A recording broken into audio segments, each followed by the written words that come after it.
Hello. How's it going? Magpie, are you there? Do I have your signal? I don't have your signal. Great. We're just figuring things out real quick. Okay. No, I can hear you. It's just not working on my end. Can you speak again? What? Or not? Okay, there you go. One more time. All right, let's change Discord real quick.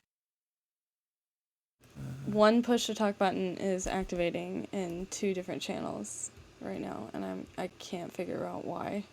Okay, you're in now. I just had to send you to my desktop audio.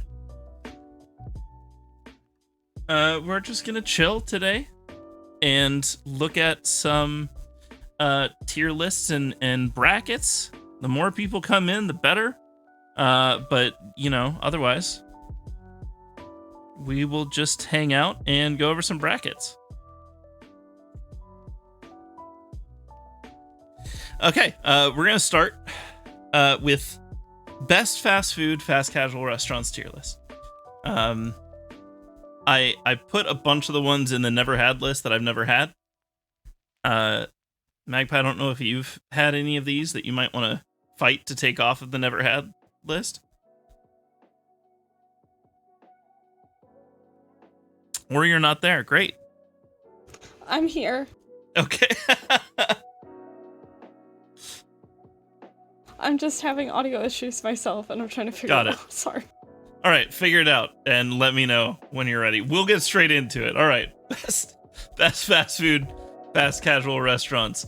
Number 1 is A&W. I hadn't had A&W for a super long time because the only one that was available was on the way to my uncle's house in Yosemite, which is like probably a 5 or 6 hour drive at the least. From where I'm at. So for a long time I wanted to go to A&W, never got the chance to, and then one opened for about 3 or 4 years on the way to my now wife's house. And I ate there a few times. They have fast food burgers and hot dogs and root beer floats and like a bear iconography kind of going on thing. It wasn't good food, but it wasn't necessarily bad either. I'd eat it, but I'd probably prefer a lot of other restaurants to it. So I'll put it as C for now. It's possible I rearrange this list. Maybe A&W goes down to a D if what I'm describing is more of a D. You know what? It is.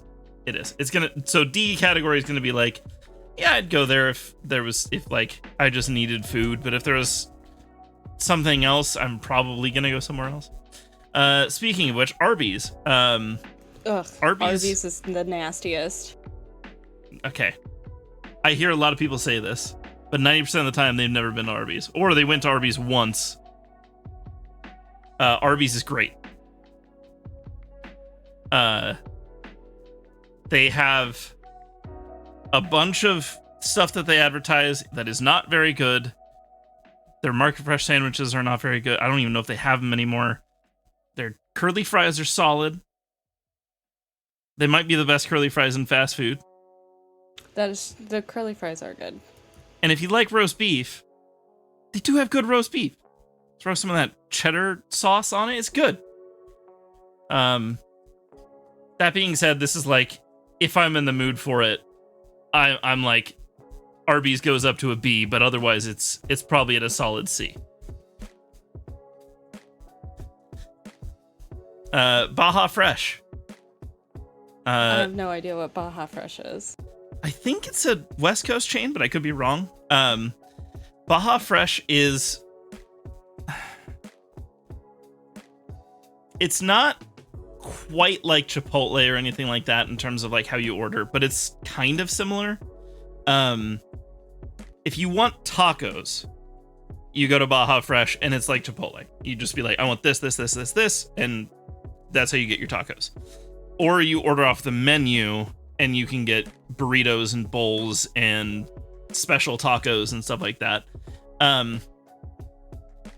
Baja Fresh is a solid,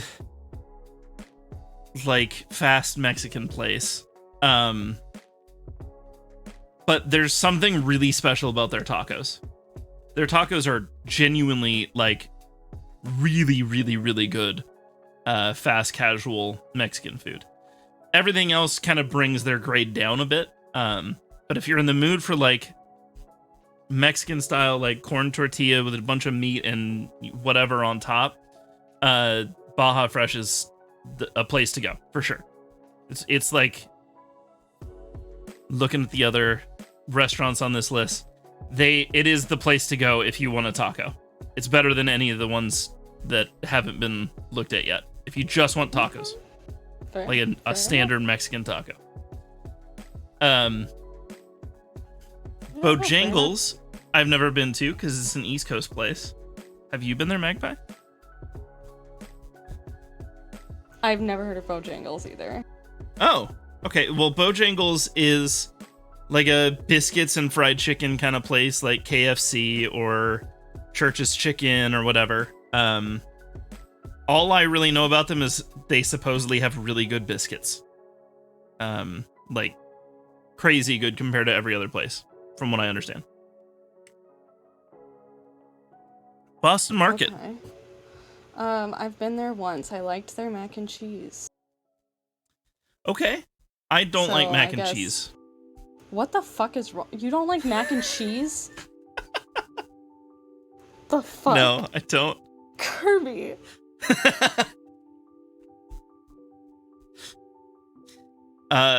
So my experience with Boston Market is that everything's terrible, and I've seen people get sick after having a meal at Boston Market more than any other fast food place.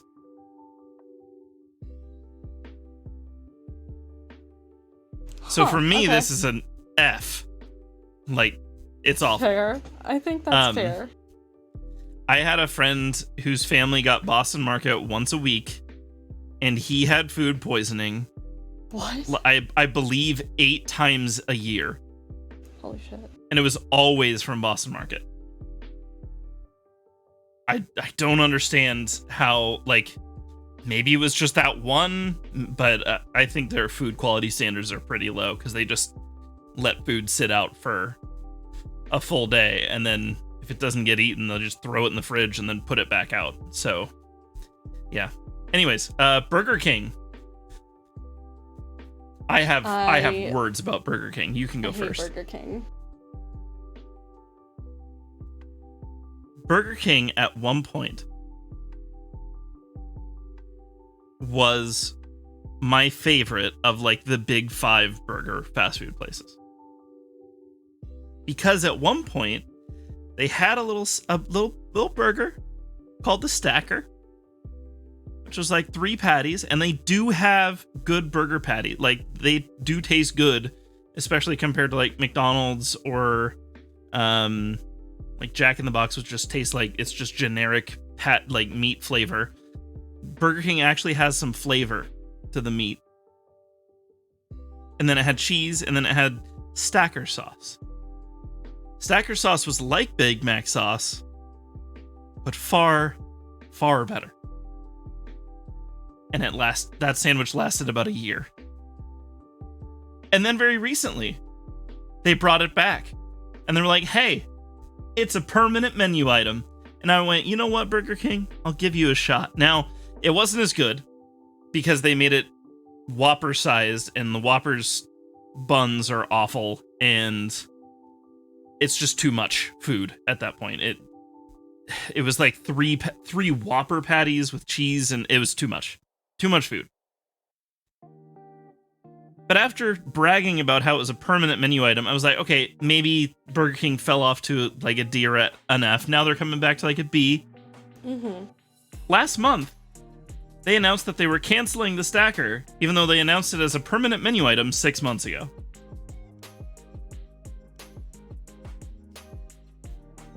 Burger King doesn't have very good fries. Their onion rings are solid. But there's nothing else on that menu I really enjoy. However, because of that burger patty quality, I have to at least give them a D.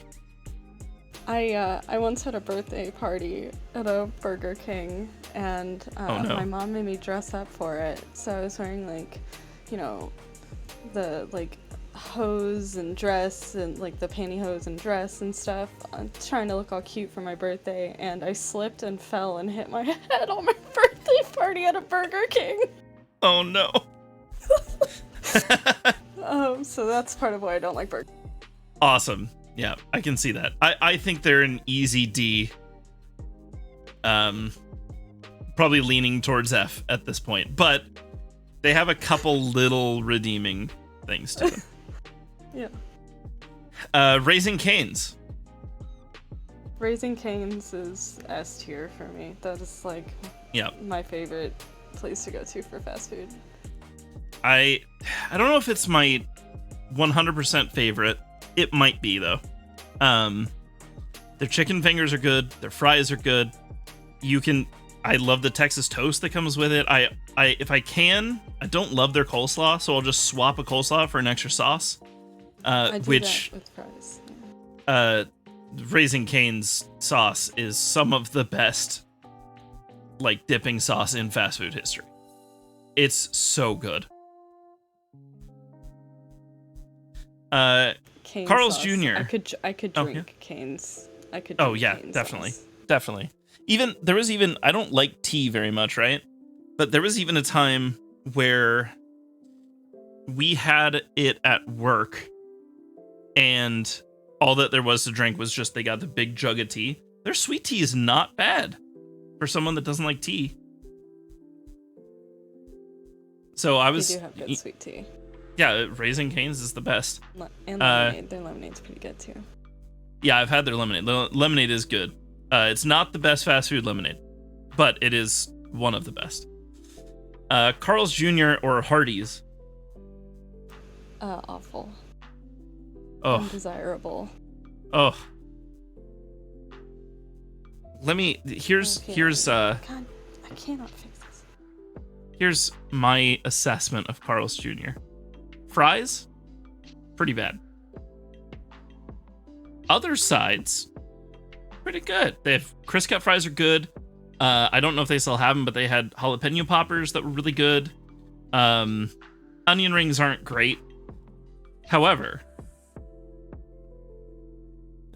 I'll put it this way. At one point in my life, all I wanted to eat was Carl's Jr.'s Western barbecue sauce. Their burgers are okay, but as soon as you slather that Western sauce on it, it's amazing. I kind of chilled on that a little bit because Carl's Jr.'s burgers are greasy and big. But the meat is solid. The issue just became, at one point they released their chicken fingers, which were very actually similar to Raising Cane's. Not quite as good, but not far off. And the sauces that came with it, you could get like a house ranch, which is whatever, but you could get the Western barbecue sauce.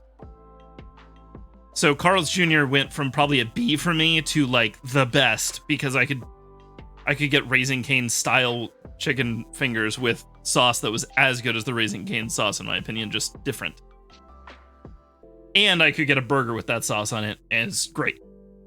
However, Carl's Jr. will not let you have that Western barbecue sauce on anything anymore, unless it's on the burger. That's highly unfortunate. They removed the Western barbecue sauce from being sold on anything other than the Western burger and replaced it with mediocre, sour, sweet, like barbecue ketchup style barbecue sauce, and it's awful. They got rid of the strips, or they actually changed the recipe for the strips, and they don't taste as good. They're not good anymore. So Carl's Jr. is like a once in a while if I want that beautiful hit of Western barbecue sauce. It's a B, but otherwise it's a C at best. It might be bordering on really D. Generous. Yeah, I'd say it's a D. But I'm going to give them a C because their crisp cut fries are really good. Their jalapeno poppers were really good. They tend to have a lot of good like peripheral things. Even their shakes are solid. Okay, a good shake is a tipper. Yeah, I mean, if you want a good shake and you're just driving down the highway or whatever, you see a Carl's Jr., pull over and get a shake at Carl's Jr. It's good. Checkers, also known as Rallies, where I'm at.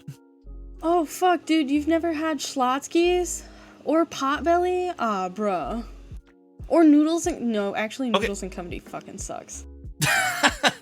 Okay, we'll pause here then. I'll pause. Sorry, what is Schlotzsky's? I just noticed Schlotzsky's is a deli. It actually originated in Austin, and it's like an old school juice jelly. They make like their sourdough bread in-house. It's like the best texture and like taste of bread in fast food, in my opinion. And they recently started making pieces out of that same bread, and it's phenomenal. Ooh. Anyway.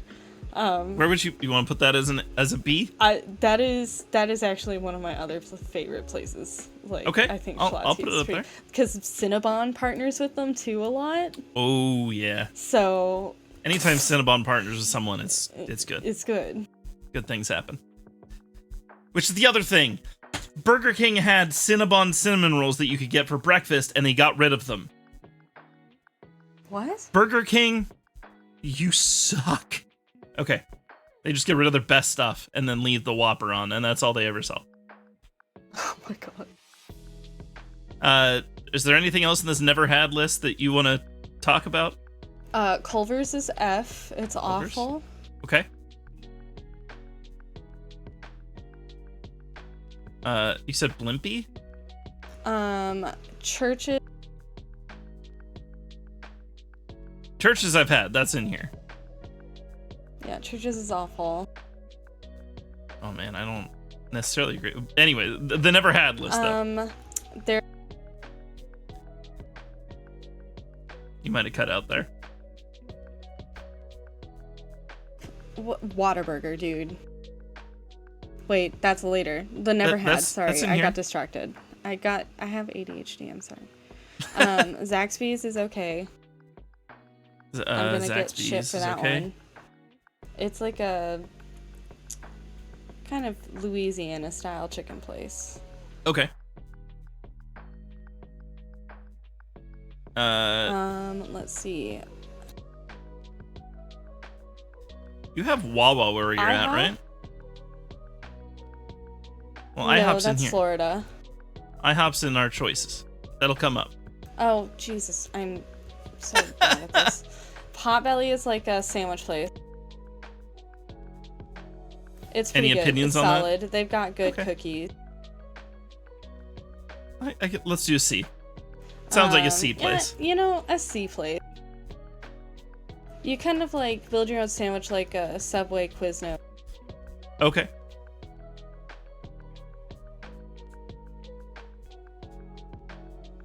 Let's see.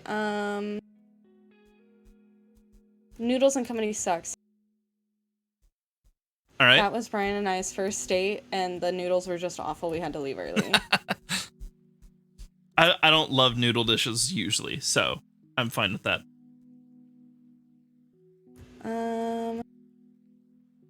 I don't. Taco Cabana is pretty solid. They've got good pico. Decent marks, I guess. Maybe like a C? I've only tried them once. They're C. Their tortillas are really good. I love a good tortilla. It's a good tortilla. There was a place in at California Adventure when it first opened. It was like actually about California. They had a Mission tortilla factory, and you'd go through like a tour, and they teach you how they make the tortillas or whatever. But at the end, the important part was they would have freshly baked tortillas that you could just have off the conveyor belt. If you said it was your birthday, they'd give you a huge bag of fresh tortillas. Oh. Those are the best tortillas I've ever had. Mission does not make tortillas that are that good, but at that factory they did.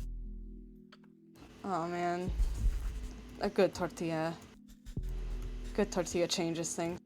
It's true. And we'll get to that very soon with some of these restaurants. Yeah. Okay, so is that good for never had? Yeah, I think so. Okay. I had to reread it a few times. Have you ever been to Rallies or Checkers? I've heard of Checkers. I've seen Checkers. Never been. Okay, so they're called Rallies near me. For anybody that hasn't been there, it's all like checkered flag style art, at least for Rallies. Even like the building is black and white tile squares to look like a finish line flag sort of thing. I kind of have the same thing to say about them as I did with A&W. Everything's kind of just okay. Good enough. However, the difference is they don't have, well, they might have fries. I've never had their fries. If they do have fries. Huh. Because they have some of the best tater tots I've ever had.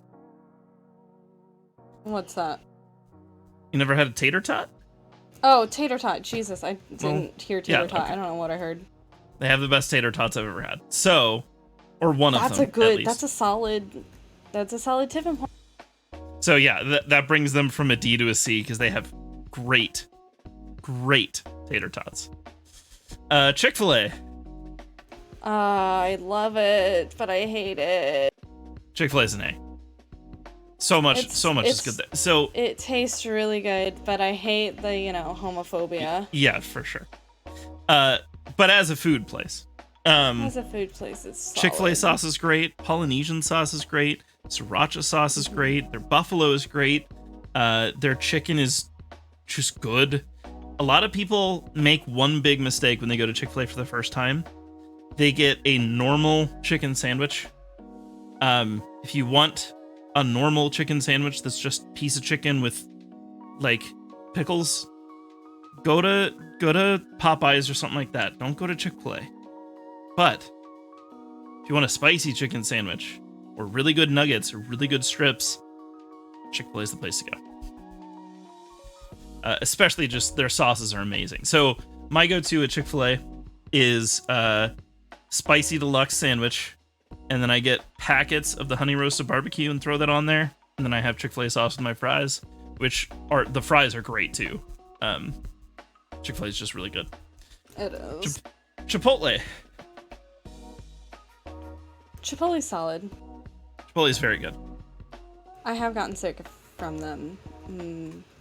Really? Most of the time. Yeah. Wow. They do have the problem that a lot of Mexican restaurants have where you eat there, you're going to have some bathroom problems in the next 8 to 12 hours. But their guacamole is probably the best in fast food. Tortillas. Their tortillas are so fucking good. It's insane. I'd kind of bounce between an A and a B, like the best or B here. I'd say B. I think I'm gonna put them in the B. They're very close to being in this top tier. But I'll put them at B. They're also kind of expensive. They have little things like sometimes their meat isn't very good. Sometimes it is. You have to know which ones you like, because they did like a special steak or something like that not too long ago. Wasn't good. But if you get like the normal steak, carnitas, even their chicken, I know a lot of people like their chicken. It's very good. Church's chicken.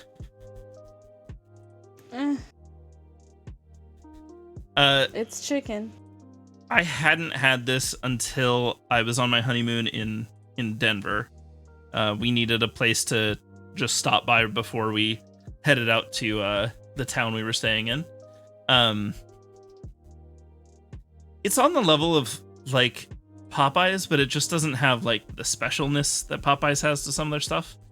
Yeah, Popeyes got like really great rice and beans. Their chicken sandwich is really good. So I think Church's is a C for me. Their biscuit was pretty solid. Yeah, the chicken sandwich I had was decent. Their sauces were decent. Like everything's pretty good. Like if I had an option between this and Burger King or A&W, I'm probably gonna go to Church's Chicken. Del Taco. Have you ever had Del Taco? I maybe. Okay. More likely not. So here's a couple facts about Del Taco. Number 1, best hot sauces in fast food. They don't just have like mild, medium, hot, and they're just like nothing's really there. It's just spice, like Taco Bell's hot sauces. They actually all have flavor. The mild is like peppery and tomatoey. The medium is Del Scorcho, which used to be their hottest one, and then they lightened the spice and made it their medium. But it's like a jalapeno-y kind of sauce. And then now they have Del Inferno, which is like a habanero flavored sauce. It's really good sauce. Their soft chicken tacos are great. They have, it's not sour cream, but it's basically sour cream that they put on there. I don't like sour cream, but as long as I can mix in, creme fraiche, sort of. It's kind of like a creme fraiche, yeah. I think it has some liminess to it. Okay. I don't like sour cream, but I will have their soft chicken tacos. I'd be between a C or a B, but judging by just what I'm seeing right now, I'm like, yeah, I can't really put them into the B category because they're not on the level of they're not on the level of Baja Fresh or Chipotle. So I'll leave them as a C. I feel bad putting them at a C. Maybe I should adjust this list a little bit, but it's okay. I think we put too much pressure on,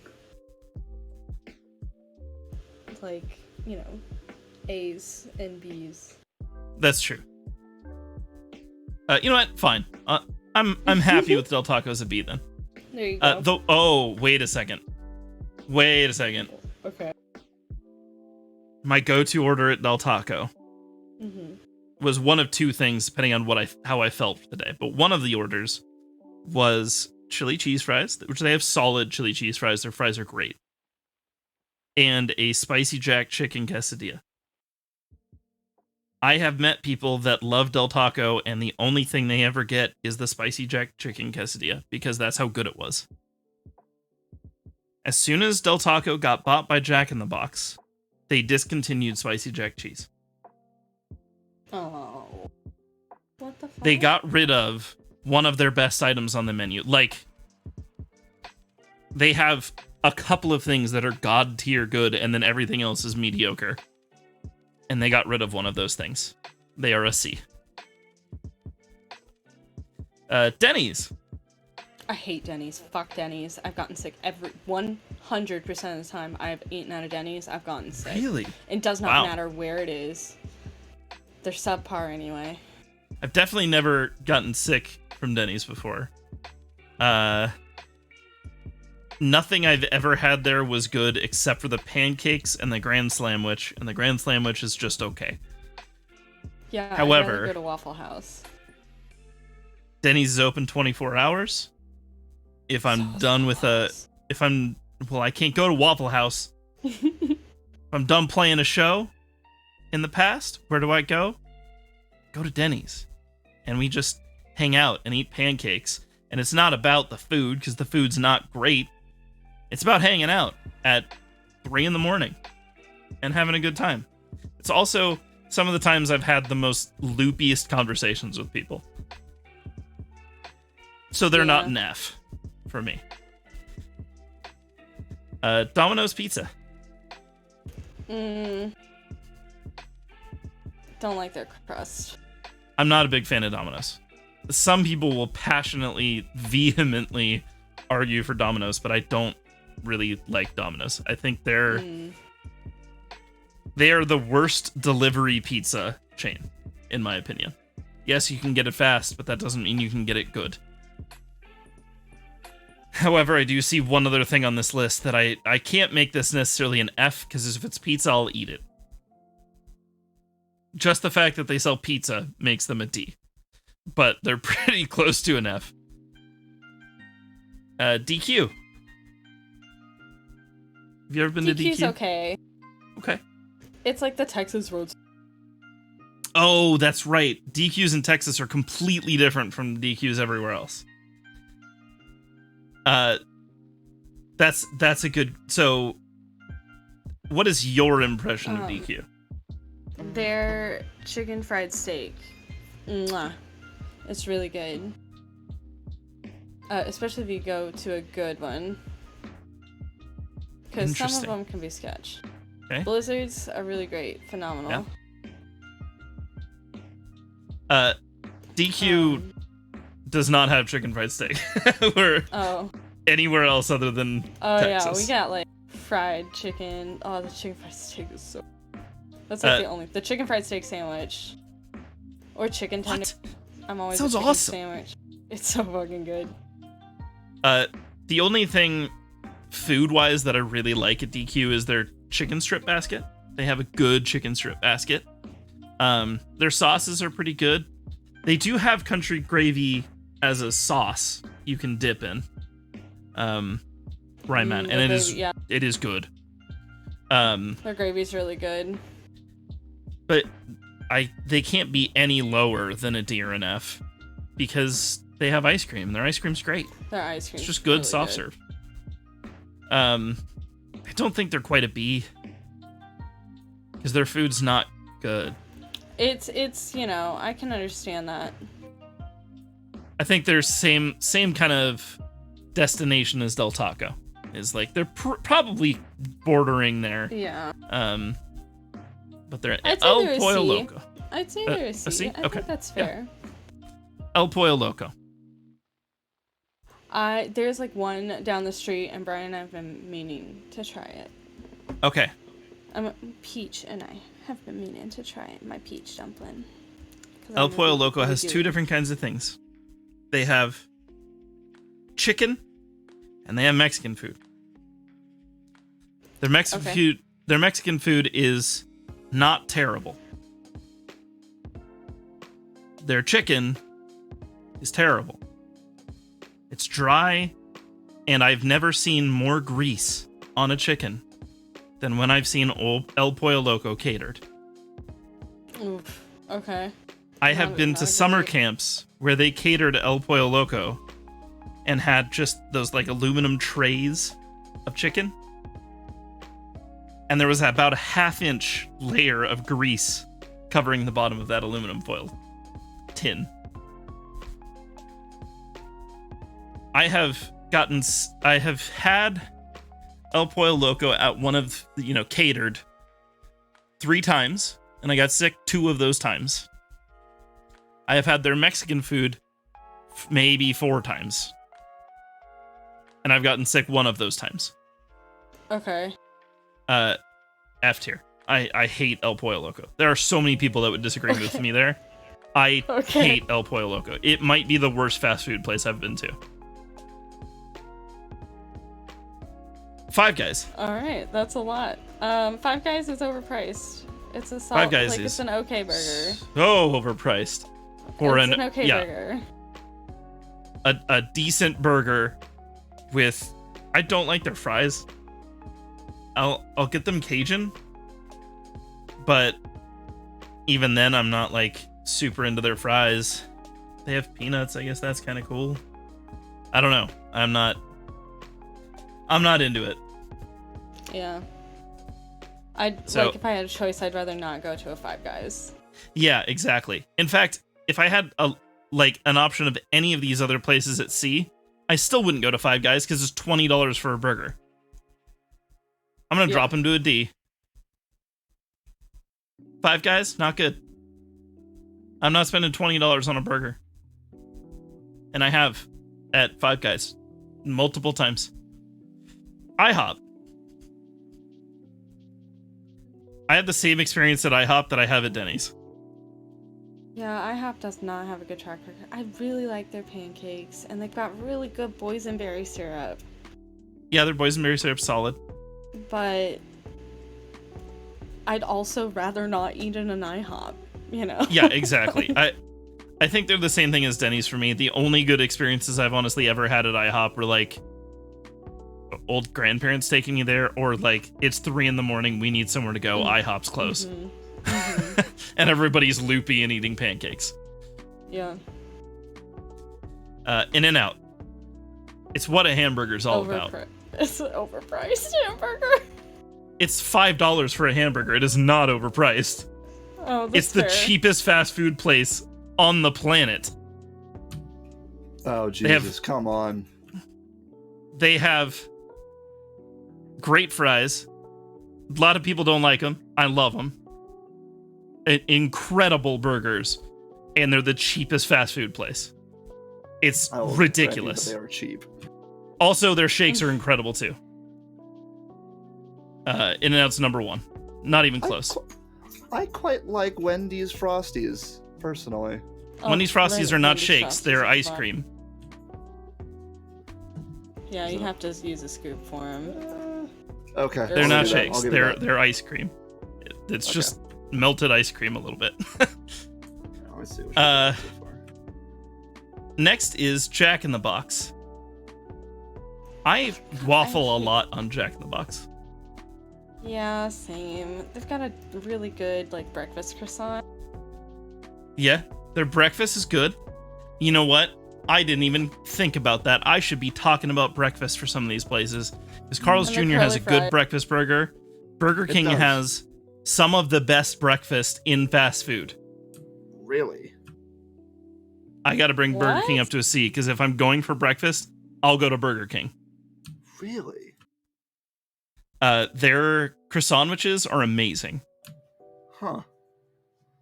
I'll have to try that once in a while. Back to Jack in the Box, who also has good breakfast. It's, to me, Jack in the Box is one of those places where I go, it's not good. Yeah, but I don't want anything that's necessarily good. Like, I'm just craving a crappy hamburger. Yeah. And like decent curly fries. Yeah. Like, that's curly fries. That's Jack in the Box. Well, you know, I do really no, Arby's does have superior curly fries. Arby's has better curly fries, for sure. Yeah, for sure. But curly fries tend to be just better than regular fries most of the time. Yeah. Wait, the only exceptions would be these. Never had. Okay. These 3 at the top here. These 3 have better fries than these curly fries, but I don't think any of these other places have better fries than curly fries. Maybe Del Taco. Maybe. Okay. Real quick, can I weigh in on Wawa and Bojangles? Sure. Wawa is phenomenal. It's an East Coast thing. It's a gas station, but their food is all made fresh. You can go up and watch them make it. It's really good. They make a bunch of stuff. I'd say it's at least C tier, if not B tier. I think it's B tier. I'll go to B. It sounds like a B to me. Bojangles is definitely another East Coast thing, I think. Yep. It definitely is. There's nothing anywhere. The closest one to me is in Tennessee. That makes sense. It's got phenomenal biscuits and gravy. I like their mac and cheese. It's been forever since I've had it, though, so I'd be fine with it in D or C tier, depending. Okay. It sounds like about the same thing I said about churches, so I'll put it as C. Cool. That's all I got. Okay. Jersey Mike's. I like Jersey Mike's a lot. It's okay. Ooh, oh, I didn't see Jersey Mike's on there. Yeah. Jersey Mike's has good cold subs. If I'm going to a sandwich place, I usually don't like any of their sauces. I love the red wine vinegar and oil that Jersey Mike's has. Interesting. And what do you guys think before I do my smoking gun? I don't like cold subs at all, so I'm gonna leave this to you two because I don't like Jersey Mike's or Jimmy John's for that reason. I might change your mind about Jersey Mike's in just a second then. Magpie? Okay, I'll listen then. Magpie? I'd rather have JJ's. Okay. So Jersey not a big Mike's fan. has one of the best Philly cheesesteak sandwiches I've ever had in my entire life. Oh shit. Okay. That is okay. Now, I don't like onions, and I like Right. peppers in my Philly cheesesteak. So I'll get the big kahuna, which is extra cheese, extra beef, and then they throw jalapenos in there. Okay. And then I get it with no onion. Okay. I have been to places that are like, we have famous cheesesteaks. They're worse than Jersey Mike's. Interesting. That's a B for me. Okay. If Jersey Mike's has killer Philly's cheesesteaks, then I'll give it to you because Yeah, that I haven't tried carries that. a lot of weight for me. Mm-hmm. I would definitely It's try it okay. out. They have amazing Philly cheesesteaks. As someone from basically Philly, that carries weight. Yeah. They're probably not traditional or whatever, but they're very, No, very they're good. Okay. Jimmy John's I've never been to. It's great. I don't like it. I like it. I have a soft spot for a Jimmy John's, but I hate that I do because the fucking CEO is a goddamn African trophy hunter. Oh no. Okay, well, are we grading them on So their, I'm just. their staff, or are we I grading them on their personally- food? We did this at that Chick-fil-A. It's just personally food. It's just food. It's just food. Just talking about the food. Okay. I like their fresh. Their fresh baked bread is really good. Their bread is good. Their That's the one thing I'll give them. bread is good. That carries weight. Sounds like a It C to does. me. I'd say D for me, but I'll let it be C. I'll let it happen. Now, do they have hot sandwiches or just cold sandwiches? I think it's just cold. Okay. I That- think. Maybe it's bordering on C or D for me then. Jollibee. Have you guys ever been to Jollibee? I don't even know what the hell that is. So Jollibee is okay, let's start with KFC. Make their chicken a little less greasy. Okay. Okay? Maybe like a little less fat in their oil or something. Sure. And then put a bunch of spaghetti on the menu. What the fuck? I'm sorry. Now you lost me. They are, I believe they are from the Philippines. It's a Philippine chain. Oh, that explains. They a lot, serve fried chicken and they serve spaghetti. From what I've heard, their spaghetti is quite good. I have only Okay. I have had their chicken maybe once. I don't like spaghetti though, so that doesn't do a whole lot for me. Huh. It's an interesting combination, if nothing So- else. Yeah, they even have like combos where you can get a bowl of spaghetti and fried chicken and like a drink and a biscuit or something. It's What weird. that is so weird. Their chicken was just okay. It was better than KFC, but that's not saying much. Is it a C or a D? Their chicken's probably on the level of Church's. I'll give it a C because they're at least unique. They're interesting. Yeah, that is very interesting. If their chicken's on the level of Church's and they have something unique about, why not? KFC. KFC is, it's I like their mashed potatoes. they have really good mashed potatoes. Their chicken is not even close to healthy, but it's good. I don't like their chicken very much because it's very greasy. It is very greasy. Actually, yeah, now that I think of it, now I probably wouldn't like it as much as I used to. Yeah, I liked it more when I was a kid for sure. They went greasy. I think they might have gotten rid of their popcorn chicken, but if they didn't, at like late stage, they changed their recipe and it was dry and not very good. Their sauces aren't good. Their biscuits are dry. I don't like mashed potatoes, so that doesn't help. They got rid of their potato wedges, which are amazing, and replaced them with fries that aren't very good. Oh, what the hell? The one saving grace about KFC is that I really like their coleslaw. Yeah, they. Their do have coleslaw is solid very good. coleslaw. They really do. I don't like actually. slaw, so I'll leave that to you guys. I think that saves them from being an F, in my opinion. That's fair. Fun fact about KFC, or I guess it's more a fun fact about Japan. It is a tradition in a lot of families in Japan to have KFC for Christmas. Yep, that's it. That was fucking weird. KFC marketing, because they learned that Japan didn't have like food traditions for Christmas. Came in, were like, hey, have fried chicken for Christmas, and now it's like one of the most successful marketing campaigns of all time. I mean, crazy.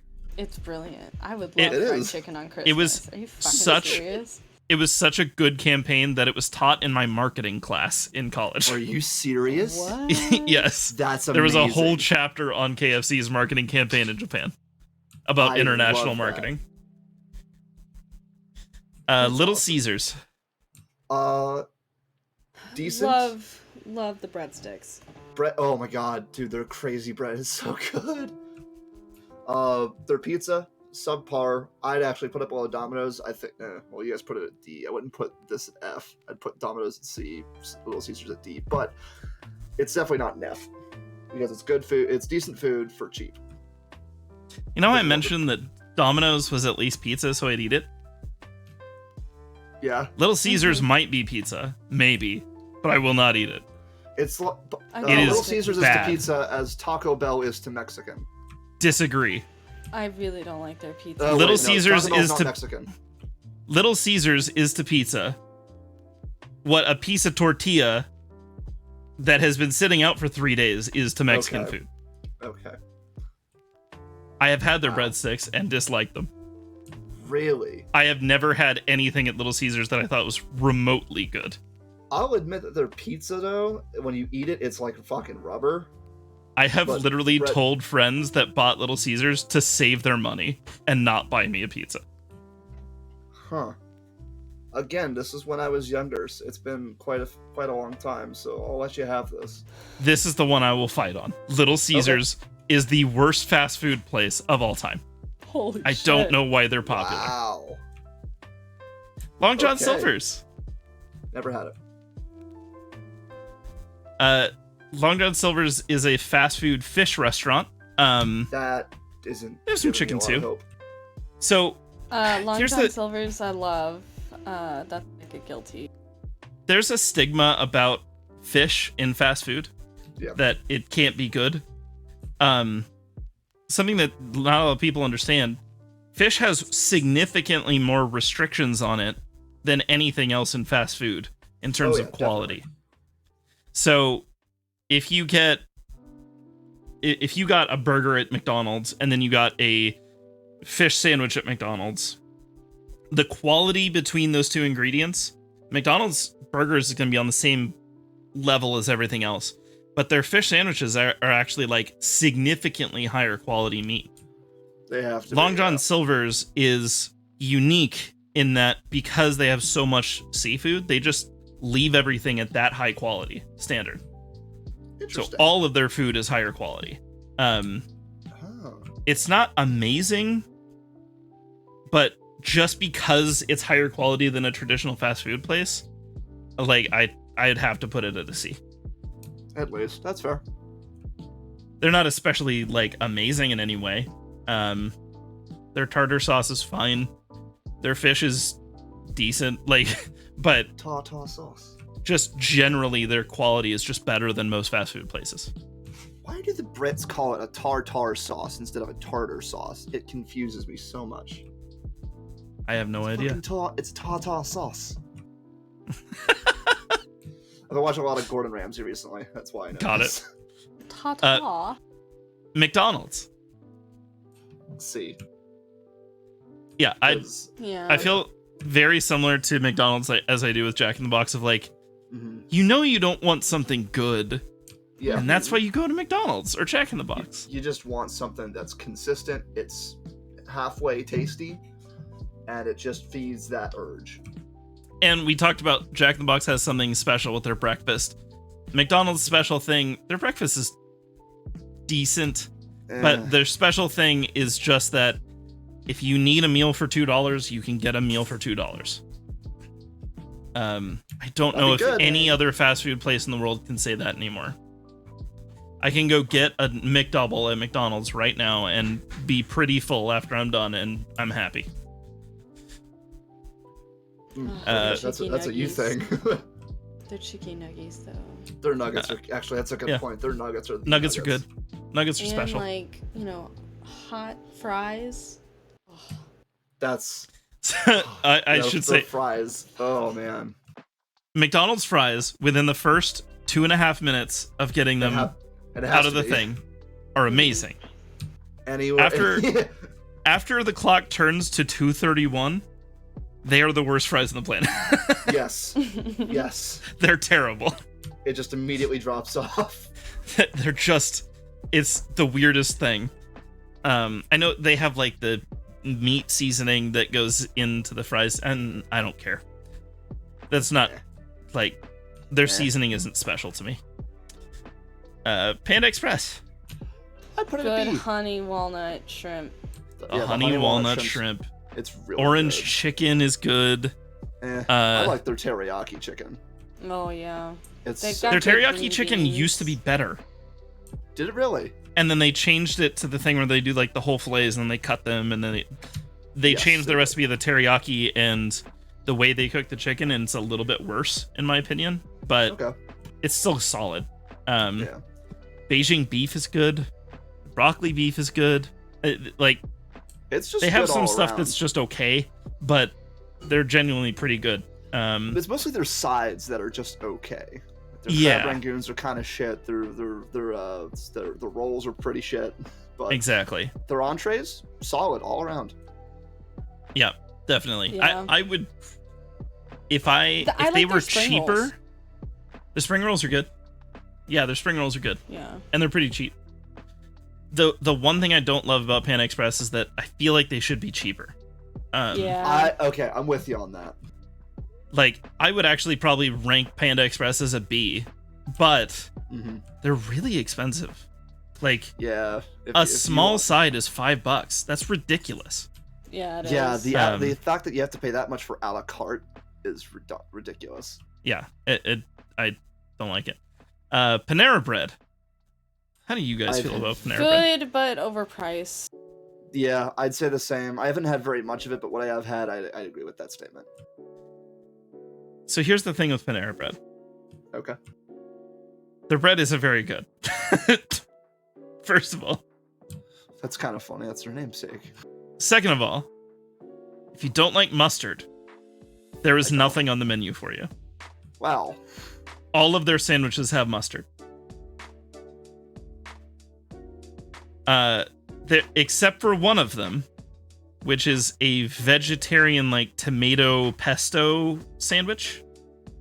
But they changed the recipe, I believe in 2014, to be healthier, and it sucks. They had one thing I liked on the entire menu, and they basically got rid of it. Basically the sandwich now is basically just eating like a piece of tomato with cheese on it. Panera Bread from me would be an F. I think that's fair. Okay. I didn't like it very much, so I'm fine with it. There's also there's an iconic restaurant building in, I believe it's Cypress, California. It's a big circular round building with like the roof is special. It's like arches with in the building. It looks cool. It kind of cycled around between a bunch of restaurants after the original one closed. Became a landmark with the original restaurant and everything. The restaurants that tried to take it kind of filled in and didn't do great, but they weren't ever bad. The last restaurant to have it sold it to the state, and the state sold it to Panera Bread. So one of the most iconic restaurant buildings in California is a Panera Bread now. They also got license to remove about half of the building that was called a landmark. Oh. Panera Bread's awful. Yeah. Well, we're going just off of food, right? For sure. But also their business sucks. Yeah. Papa John's. Good pizza. It's definitely on the cheaper side, It's good but it's pizza. It's better than It's really Domino's. good It's better than pizza. Little Caesars. It's good pizza. yeah, it's good pizza, good delivery. It's hard to tell, but I do love that this is the old logo and they decided to scribble out Papa John's face. Right? That's good. That's He's not the awesome. face of the company anymore. That's funny. Yeah, I didn't really have Papa John's growing up because for a long time Papa John's was actually the most expensive fast food pizza place. Really? What? Like way more expensive. It was like $16 for a large, when Pizza Hut and Domino's and all those places were like $10 for a large. So it was kind of like I never really had it very often. When I did have it, it was good, but it was like, why is this so expensive? Now all the other prices have been raised to the same prices as Papa John's, and Papa John's hasn't changed their prices. They're like slightly cheaper than most other places. So just from inflation, they ended up being one of the cheaper Oh my god. delivery places. Wow. Now that I moved here, after I got married, Papa John's is the only delivery place that delivers to my door, in the apartment complex. So we get it pretty often. It's good. Yeah, I'd put it at least C. Yeah, I'll do a C because it's not like amazing pizza, Yeah. but it's solid delivery pizza. I mean, I'd say a B for me. Their stuffed crust I'm pretty is- comfortable putting it is- as a B, honestly. Yeah, do it. is their new stuffed crust is pretty fucking good. Yeah, for sure. Pizza Hut. Pizza Hut has the best stuffed crust. I love It's Pizza better. Yeah. Hut. Pizza Hut is as good as Papa John's, probably. I'd say that's fine. And Pizza Hut has a lot of room in my heart because it was the place closest to me that was a sit-down restaurant for pizza when I was little growing up. They had an arcade. That's where I played Turtles in Time. True. Oh my god, that's a time machine. That was great. That's where I played Marvel vs. Capcom. Wow. That's where I played Street Fighter 2.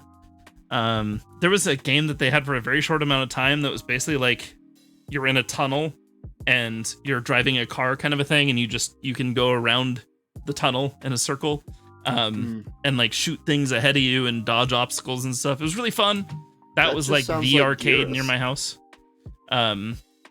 Something that I would do with a couple of my friends, we would walk to Pizza Hut, get a pizza, play arcade games for a few hours, walk to across the parking lot to Blockbuster, rent a few games, head home, and then play the games that we rented. That's awesome.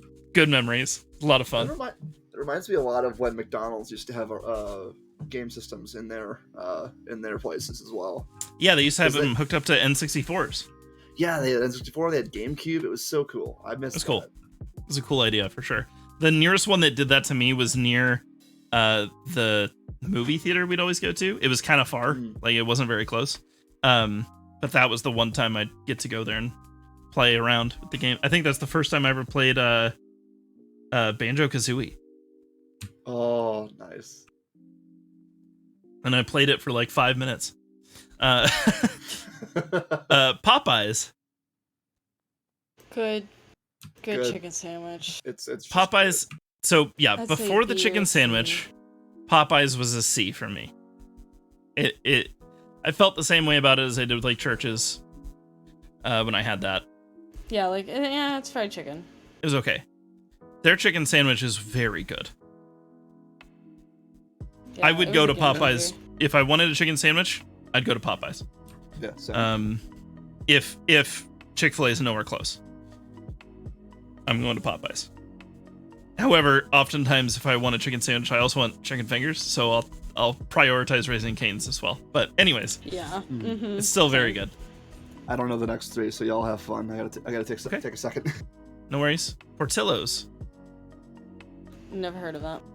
So Portillo, let me check if the Portillo's near me is part of the chain. I'm not entirely sure if it is.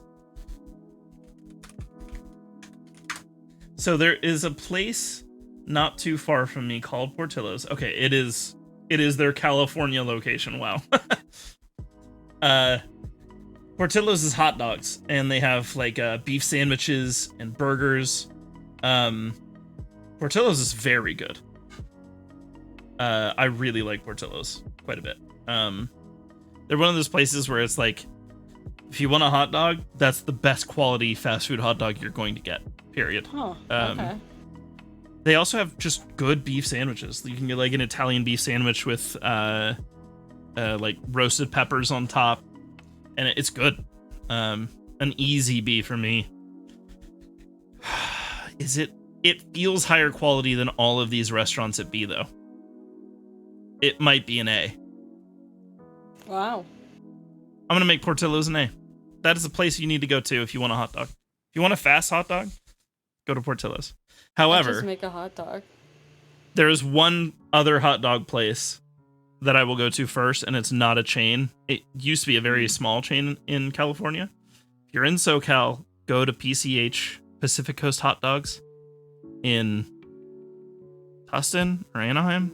It used to be on Huntington Beach. That's why they call it PCH. But okay. When you watch TV and people talk about like amazing hot dogs that people make, they talk about like the snap when you bite into it for the first time and it's like juicy and delicious. They're talking about a hot dog that a lot of people have never had before, because that doesn't exist at any hot dog place I've ever been to except for Pacific Coast Hot Dogs. Wow. If you're in Southern California, find it. It's amazing, amazing hot dogs. Quiznos. When was the last time I had Quiznos? They're maybe okay. 10 years ago? I prefer Which Wich. Which Wich is better. However, Which Wich no longer exists anywhere near me. They closed all 3 locations that were near me. That's so sad. Yeah, they had 4 at really one point. good. At one point, there were 4 Which Wiches in my county. One of them closed, and I was like, okay, now it's just a bit of a drive, but I can still do Which Wich. Second one closed. And then maybe a year and a half ago, the third one closed. There was only one left, and it was right next to my work. So I'd go there once every other week, maybe, to have Which Wich, until they decided to close that one too. And now it's being replaced by a place called Ike's, which is it's a good sandwich shop, but it's not Which Wich. I've got one at my university, just in the student union. The Which Wich has that lemonade Mountain Dew, and it's so good. What? They have lemonade Mountain Dew, and it's amazing. Never even heard of that. Anyways, Which Wich, or Quiznos. We can do Which Wich Which right now. Wich is an A. Quiznos, I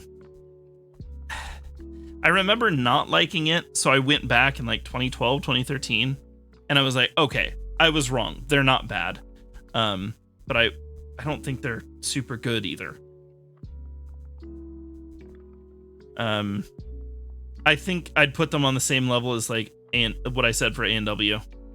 Maybe what I said for KFC. Like, I'll go there, but if any of these other places are there, I'm probably going there first.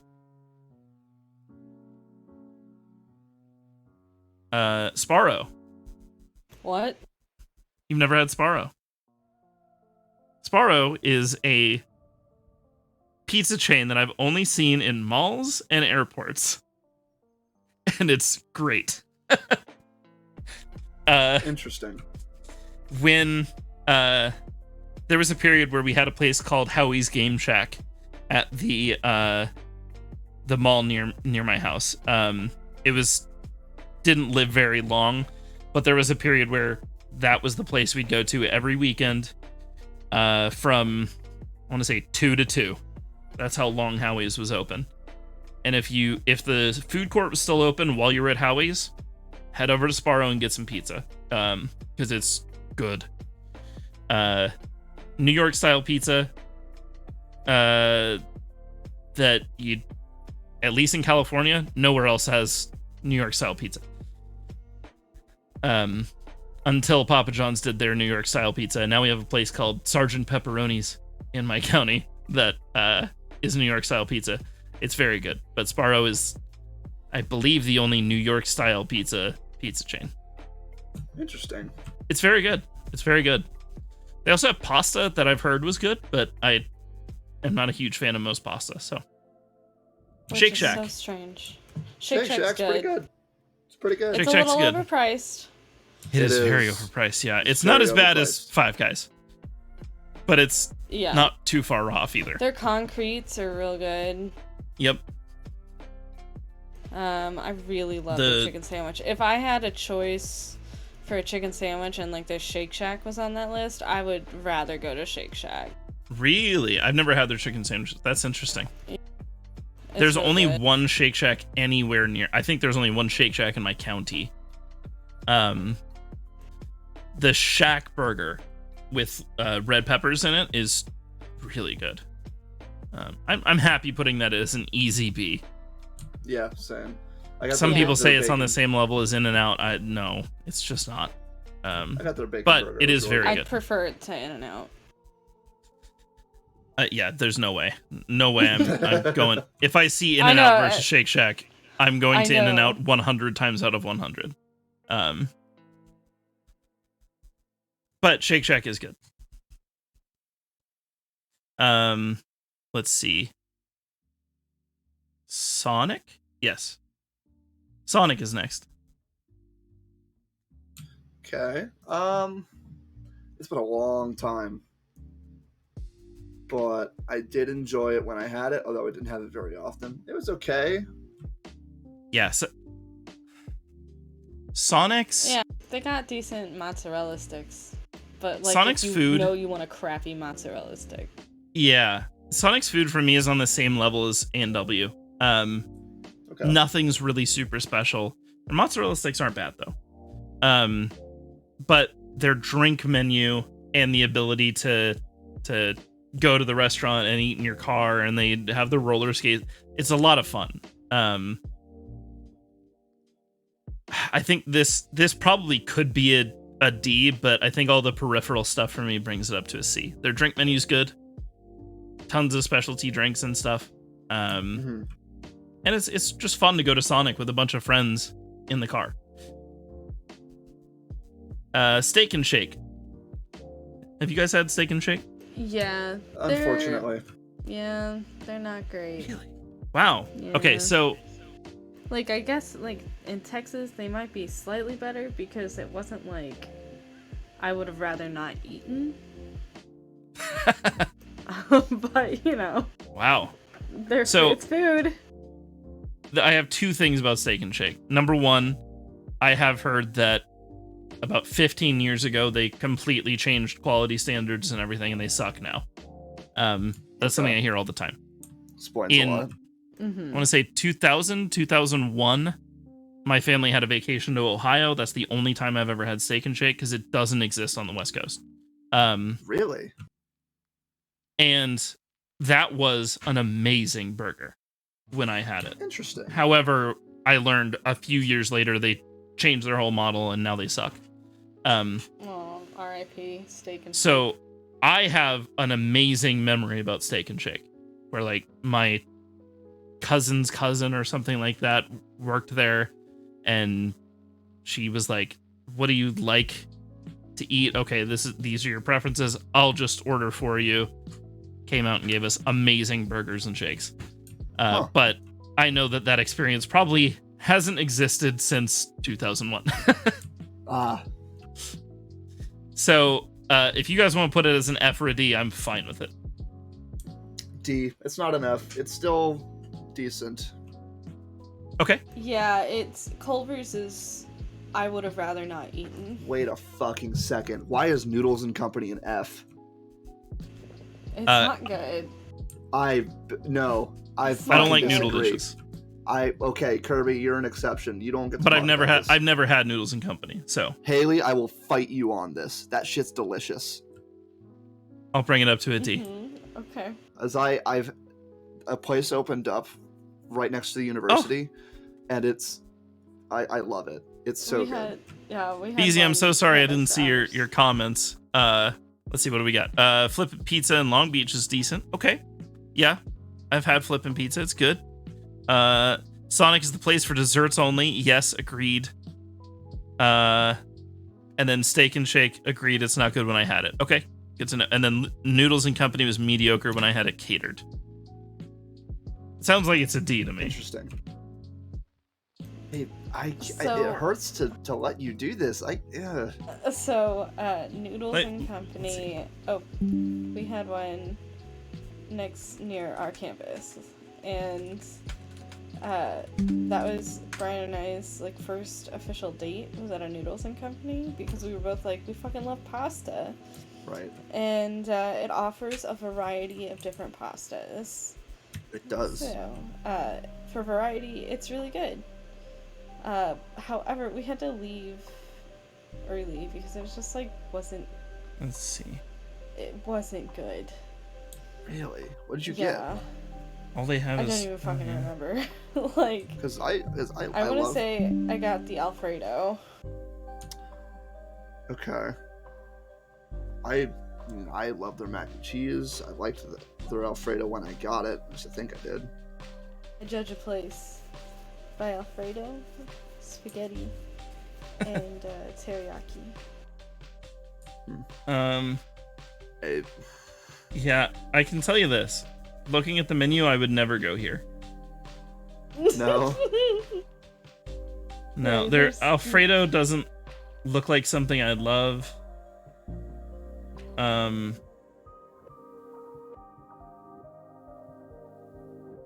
I don't like mac and cheese very much, so I can't.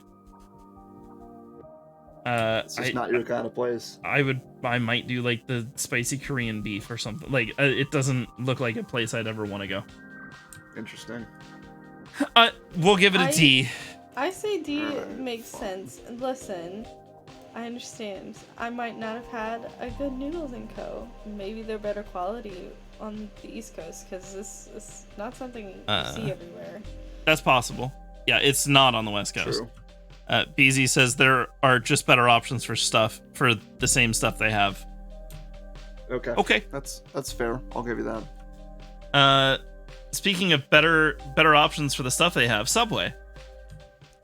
But I'd B tier. I'd put a B. B? Yeah. Is that should be lower or should be higher? What? Should be lower. Subway might be my least favorite restaurant. Subway? I like Subway. It's good. I like that. They make good stuff. Good Subway. They got killer meatballs. Killer meatball marinara. I'd rather go literally anywhere else that offers a meatball marinara. Really? Their sauce is not good. Their meatballs are mediocre. You know what? I say I put it in C. Because honestly, like, I would rather find a Which or a Jimmy John's. BZ says, I feel like it's gotten worse over the years. 4 years ago, it was decent. That's true. That's also true. I have not been in a Nothing while. they offer is good quality. Their lettuce sucks. Really? Their tomatoes suck. Their meats suck. Like, nothing about them is good quality. Their bread used to be fresh baked in-house, but about 5 or 6 years ago, no, it's probably more. It's probably closer to 10 years ago now. They stopped doing that, and it's just frozen when it comes into the restaurant. I would say Subway's an easy F for me, but I'll bring it up a little bit if you guys want me to. I don't know what to say. I like it. I haven't had it in. I'm okay with putting it as a D. 5 years. Then. I'd say a D. Even before, like, it was kind of starting to go downhill. I think that was the last time I had it, and I was like, oh, I really don't think I want to eat Subway anymore. Yeah, it's even if you took I'll take a cold cut piece of meat from Subway and compare it to the grocery store. The grocery store's better. I'll grant that it should have been a C, not a B. I'd always rather have make my own sub, I guess. I'd just rather make my own sandwich. Okay. Yeah, if you make your own sandwich, you're probably going to get better than Subway because it's just better quality. I'll grant that a B is a little high. I would put it a C, but whatever. We were looking through rose-tinted glasses, my friend. I could say that about a bunch of things you guys said. That's true. I could say that about In-N-Out. Yeah. You're wrong. That has nothing to do with rose-colored glasses. That's just my favorite fast food, period. Yeah, I don't like it. You're wrong. It's just Taco a Bell. burger. It's just a burger. Okay. It's an amazing burger. Good for you, buddy. Taco Bell. It's a good cheap burger. Taco Bell. I used to love their Fiesta potatoes, and then they got rid of them. And No, they still have them. No, they still have them. Oh. I had it recently. Okay, well, that's. You get interesting. Fiesta potatoes and add red sauce and steak. Really, really good. For like $4. I get like a bean burrito and then a steak fajita and add the potatoes. Steak fajita? Yeah. They have fajitas at your Taco Bell? I think so. I think they have them here too. Yeah. What? I'm fairly certain. It's been a while since I've been to a Taco Bell. Huh. But yeah. They definitely don't have Well, fajitas firstly. anywhere near me. I'll do a quick fact check. So Taco Bell has Baja Blast. They have Fiesta potatoes. They got rid of my 3 favorite things on the menu. So that brings it down a bit. My favorite things were the Mexican pizza, the beefy cheesy potato burrito, and I can't remember what the last one was. So it must not have been that important. But their quesadillas are still really good. They have Baja Blast, and that's one of the best sodas ever. In fact, aren't they the only ones who have Baja Blast? Yes.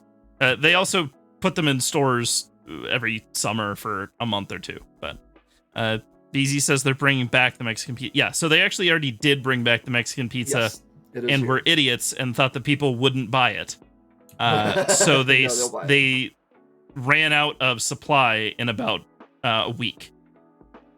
So if you didn't get a Mexican pizza during that week, you didn't get a Mexican pizza, and you probably won't for another 6 months or so, because they had no forethought. They genuinely thought people didn't like the Mexican pizza. The only reason they bought it back was for, like, popularity's sake. Okay, It was a bad idea. Fajitas, they're not currently on the menu. Okay. Yeah, I don't think I've ever seen fajitas on Taco Bell's menu, so that's interesting. I'd put them If Taco Bell is anywhere near most of these restaurants at sea, I'm probably going to Taco Bell first. Really? So, but they also tend to bring stuff in and it's really good and they get rid of it. They bring stuff in, they get rid of it. That's true. They don't keep the stuff that people really like. Taco Bell is a borderline, like their borderline is better than Arby's, Carl's Jr., Borderline DQ, Burger King, Jack in the Box, McDonald's. Their borderline, their medium is better. Yeah. Okay. And their highs are way higher. So I think Taco Bell's a B. I'm fine with that. Torchy's Tacos. No idea what the hell that is. So I had Torchy's Tacos once, again in Dallas. Or not They're Dallas, sorry, awful. Denver. I like Torchy's. I don't like them. They were good. They're an Austin chain. I've always thought they were just. I would rather, like, especially in Austin, because Austin is like a taco city, right? I would Right. rather go to anywhere else in Austin than Torchy's. But that's also with the perspective of Austin has a ton of amazing food.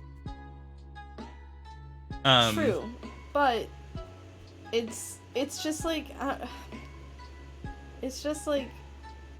okay white people tacos. Just like the white people taco night vine just plays on loop in that place. White people tacos. So Yeah. their goal is to have unique tacos. They have like they have one with like a hot dog sausage in it, hot dog style sausage in it. They have What the fuck? a brisket taco. They have like Jamaican jerk chicken in one of their so they're It's unique. A hipster. Um, They're a hipster taco place. And I did genuinely like it when we went there, but it wasn't wasn't mind-blowing or anything. Yeah, it was. Their quality is way better than any of the restaurants at C or under. I'll give them that. Yeah, they've got pretty decent quality. It's just I'm not blown away by the flavors or anything. That's fair. Tried. Quality ingredients does not make good food. Yeah. But it does give you a higher baseline. True, I think it does. For me, I think that sounds like it's a C, maybe leaning towards B a little bit. Just because that quality. I think I'd agree with that. Having Mexican markets everywhere makes buying asada strips for tacos so easy. Yeah. So, I mean, here in California, you want Mexican food, just go to a Mexican market or go to a taqueria that only speaks Spanish, and you'll have amazing tacos and burritos. I have one of those here in Florida. It's called Mi Tierra. You walk in, nobody speaks a lick of English. They have a picture menu, so you look through the binder and point at what you want and say how many you want of it. That's way more generous than the taquerias in my area. Taquerias in my area, everything's in Spanish. There are no pictures. There is no menu. There's just a board that says a bunch of Spanish words that if you don't speak Spanish, you don't understand any of it. And then prices. That's amazing. Hard code. You also and will occasionally if you speak English to them, they will genuinely make your food worse. Wow. I have to go in there and go, as it gets. Carne asada burrito. No onion. Con queso. Best burrito I've ever had in my entire life. And if you say, I want a carne asada burrito with no onion, add cheese, it's an okay burrito. Like, it's crazy. Waffle House. I'd never been to Waffle House. There's not one anywhere near me. What? It's the best fucking restaurant on the map. It is. Waffle House doesn't exist on the West Coast. There's like so 20 states that don't have a Waffle House. Dude, you have no idea. It is the best breakfast, whatever place. Their hash browns are phenomenal. Everything that you get is filling. You watch them make it. Some big black lady's going to give you the best customer service ever. It's phenomenal. So, I love Waffle House. Their hash browns are good? Like, Wait, how do you make hash browns better than just throw a bunch of mashed potatoes together and just cook it? You can add onion and bacon and caramelized onion and mushroom and cheese. They do. You can you can customize it. They make it crispy on the outside and creamy and fluffy on the inside. I actually have a Waffle House waffle in my fridge, so I'm gonna. Don't you dare put that in B. Put it up there. It is fucking S tier. Put it where it belongs. It is also reliable. It is a reliable source of, do we need to evacuate from this natural disaster? Yeah, it is a reliable weather forecaster. If Waffle House is closed, you need to get the fuck out. Yep. Okay. We're not even kidding. We're not if joking. Waffle House is open, you're okay. Plan. Yeah.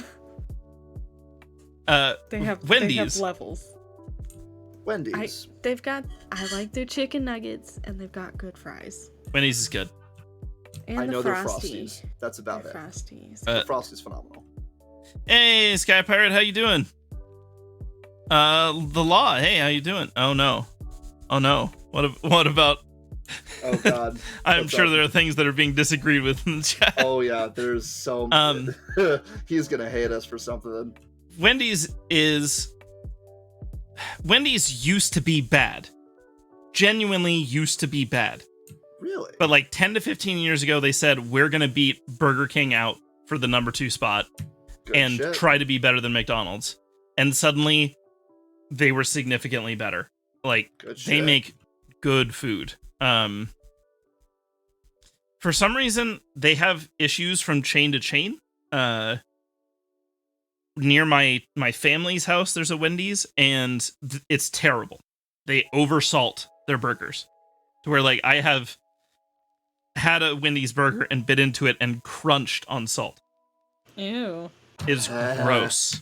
The worst Wendy's one of the worst fast food experiences I've ever been to is going to that Wendy's.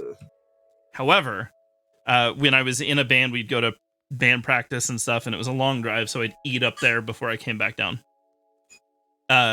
Best Wendy's I've ever been to. Like,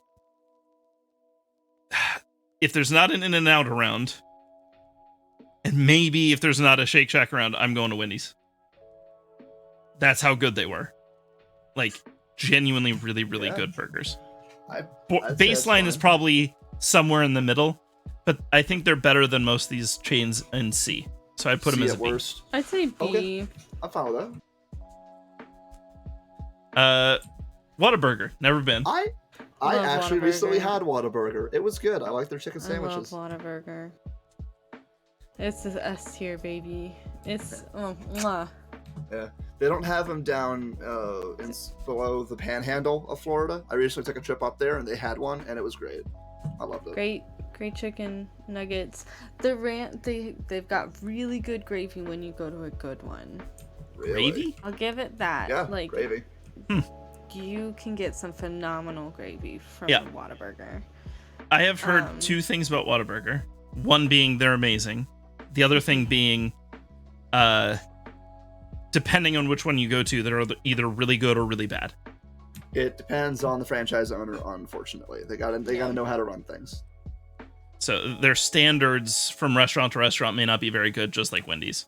You gotta most of them find are a good one. 24 hours too. That's you know what? I was thinking maybe an A or a B. If they're 24 hours, they're an A.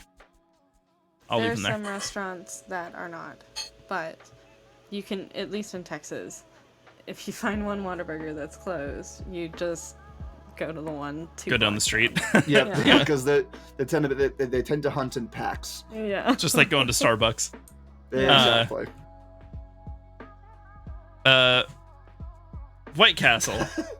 I don't like sliders, so I've only ever had frozen White Castle because they don't exist here. So have I. But White Castle is mostly like onion, so I hate it. I've only ever heard bad things from White Castle. I'm fine putting them as an F then. Yeah, F or never. Well, you've only had frozen. I've only had frozen. She's never had. Fair enough. So that's a never had then. I can say safely, if I go to White Castle, I will not like their sliders. I would say because it's just if I loaded with onion. So I'm fine putting them as an F. All right, I'm fine with this. Wiener Schnitzel. Wiener Schnitzel's had a weird journey. BZ says he knows white facts about White Castle. Fun facts about white facts. White facts about facts about fun. If you have some fun facts, go ahead, share them, and I'll just read them off as they come up while we're talking about Wiener Schnitzel. If you have white facts, feel free. So Wiener Schnitzel used to be horrible quality. Like you'd bite into the hot dog and know that this is the worst quality hot dog you can get. They have since improved their quality quite a bit. It's kind of like, to me, I feel the same way about Wiener Schnitzel as like maybe McDonald's or Jack in the Box, of like, you're not getting like a great quality hot dog necessarily, but it's good. The thing is, hot dogs in general to me are better than crappy burgers. Crappy hot dogs tend to be better than crappy burgers. So I'd bounce between C and B. But I think just for quality purposes, I'll leave them as a C. I'll let you have it. I've never had it. White Castle, the original owner sold it right around the time they started selling the frozen ones. Oh, new management went to a more In-N-Out style of procurement to all frozen. Oh. So they used to be better than they are now, and now they're just frozen patties, White Castle. White Castle's just plummeting right now. One more that I found that I never had. PDQ. It's really good chicken. Oh. It's fantastic. It's really juicy, really tasty, but holy shit is it expensive. Okay. So I could put it as a B then. I think that's fair. It's about as expensive relatively as Shake Shack, if not a little bit more. Okay. But it's as long as it's not as expensive as Five Guys, which is why Five Guys is a D. Thankfully, it's not. Five Guys, it hurts to put it there because it's good food, but goddamn, it's expensive.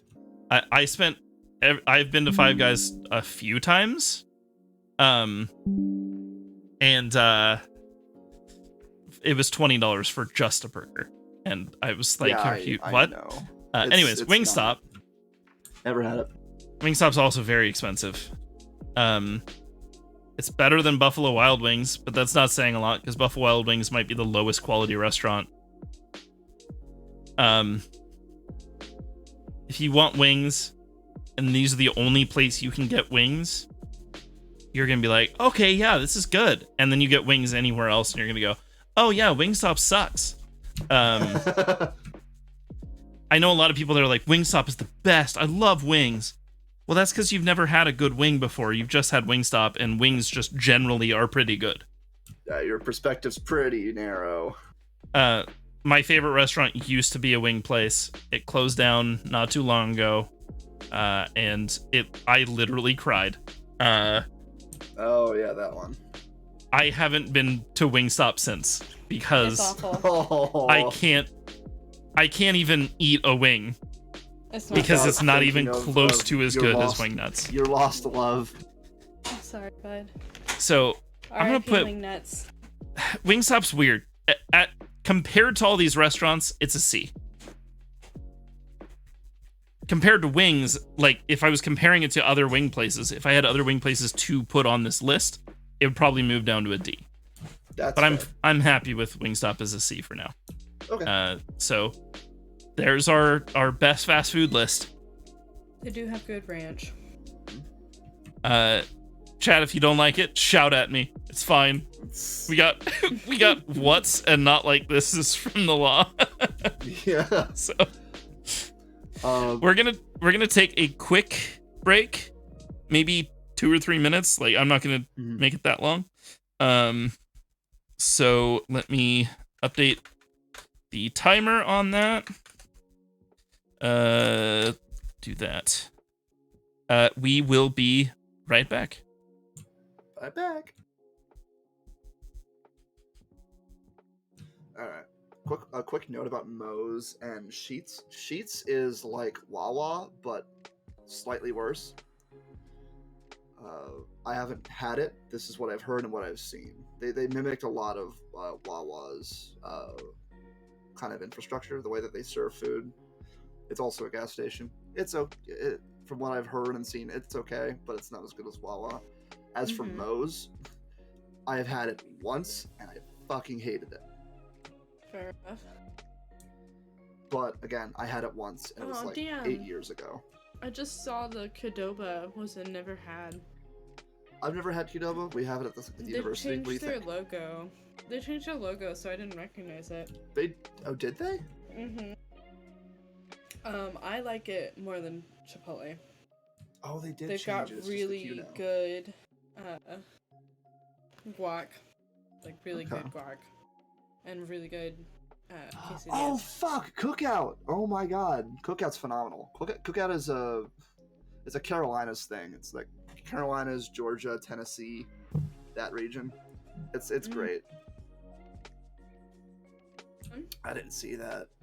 I had it when I went up to North Carolina for a swing dance convention. Swenson's, Rogers, I don't know any of these. Yeah, okay, that's actually all of the ones that you guys put in. Never had that I've had. Because I kept missing them.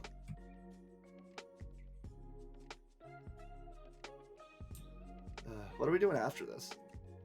Another tier list. Okay. Did we do the Monster Prom tier list yet? This was the first one. Oh, this was the first. Oh, wow. Okay. No, I'm good. It took a while. Okay, fair enough. I mean, there's a lot. There's like 30 restaurants here.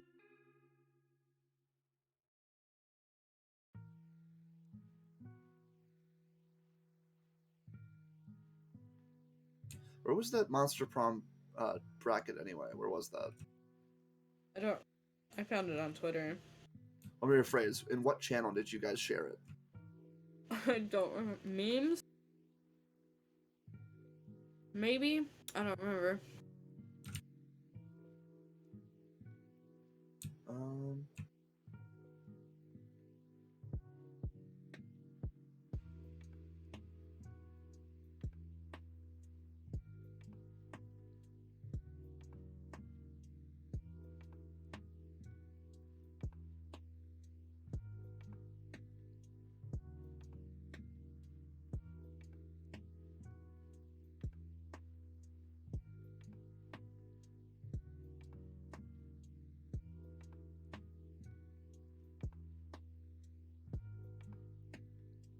I'm just gonna search through all images posted in the last couple of weeks.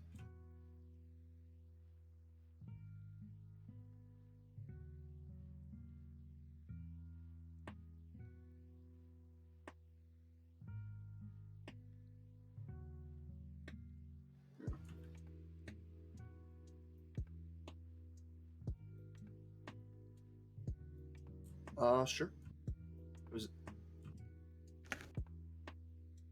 I would love Zelda games.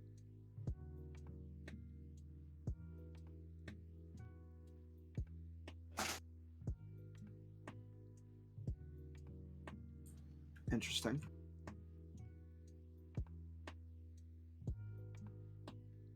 Okay. Interesting. I can't do that. Pizza time. Interesting. That sounds fun. I like that one. We're gonna swap here.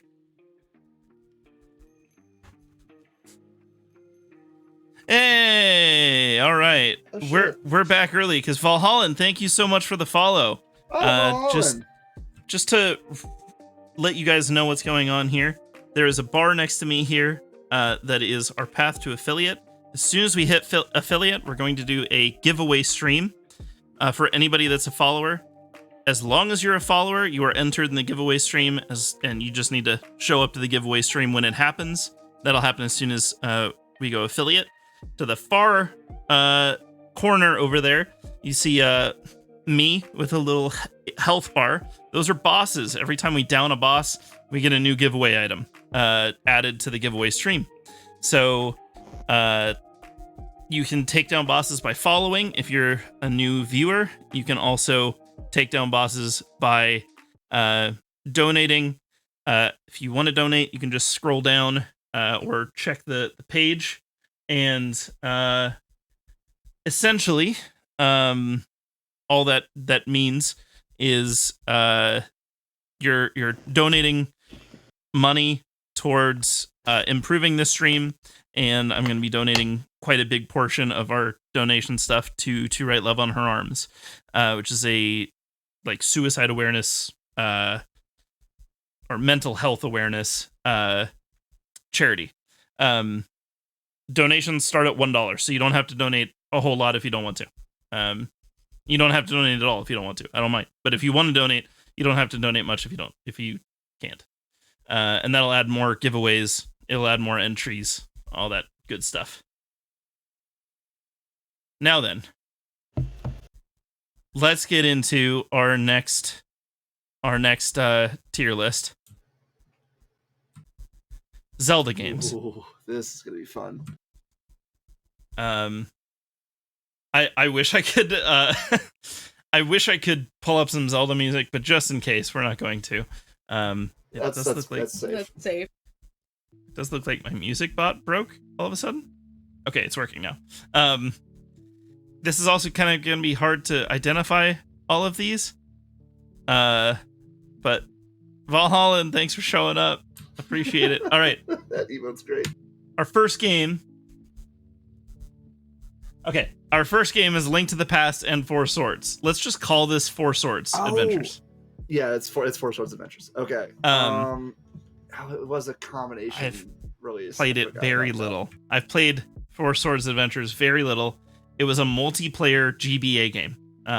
Yes. So you hook up your GBAs with the link cable and you get to play together and do a bunch of puzzles and Zelda stuff. It was fun, but it wasn't like super special, really. It wasn't like, I don't know, if you did a mod to Link to the Past where two Links are able to run around the whole map, that's a much more fun experience. Yeah, it was like a mini game is what Four Swords was. Yeah. I'm okay. That's a good one to start with because I think it's an easy C. That's just I think that's fair. Middle of the road. Yeah. Link to the Past.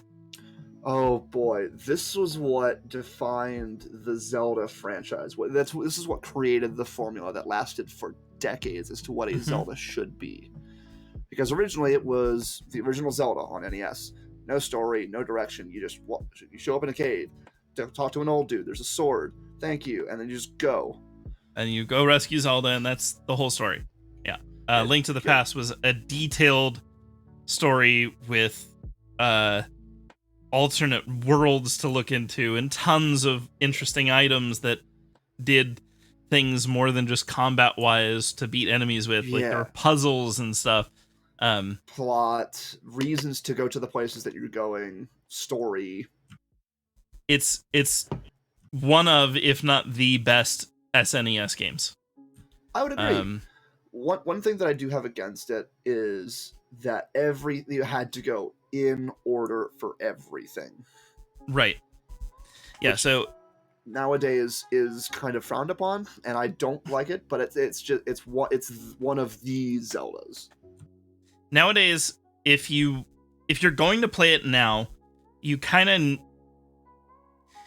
have a hard time probably initially playing it without a guide or something, because yes, they just kind of expect you to figure out what you're supposed to do next a lot, which is bad game design. But back in the SNES days, most games didn't understand that this is what good game design is to they at least find ways to direct a player, even if it's subconsciously.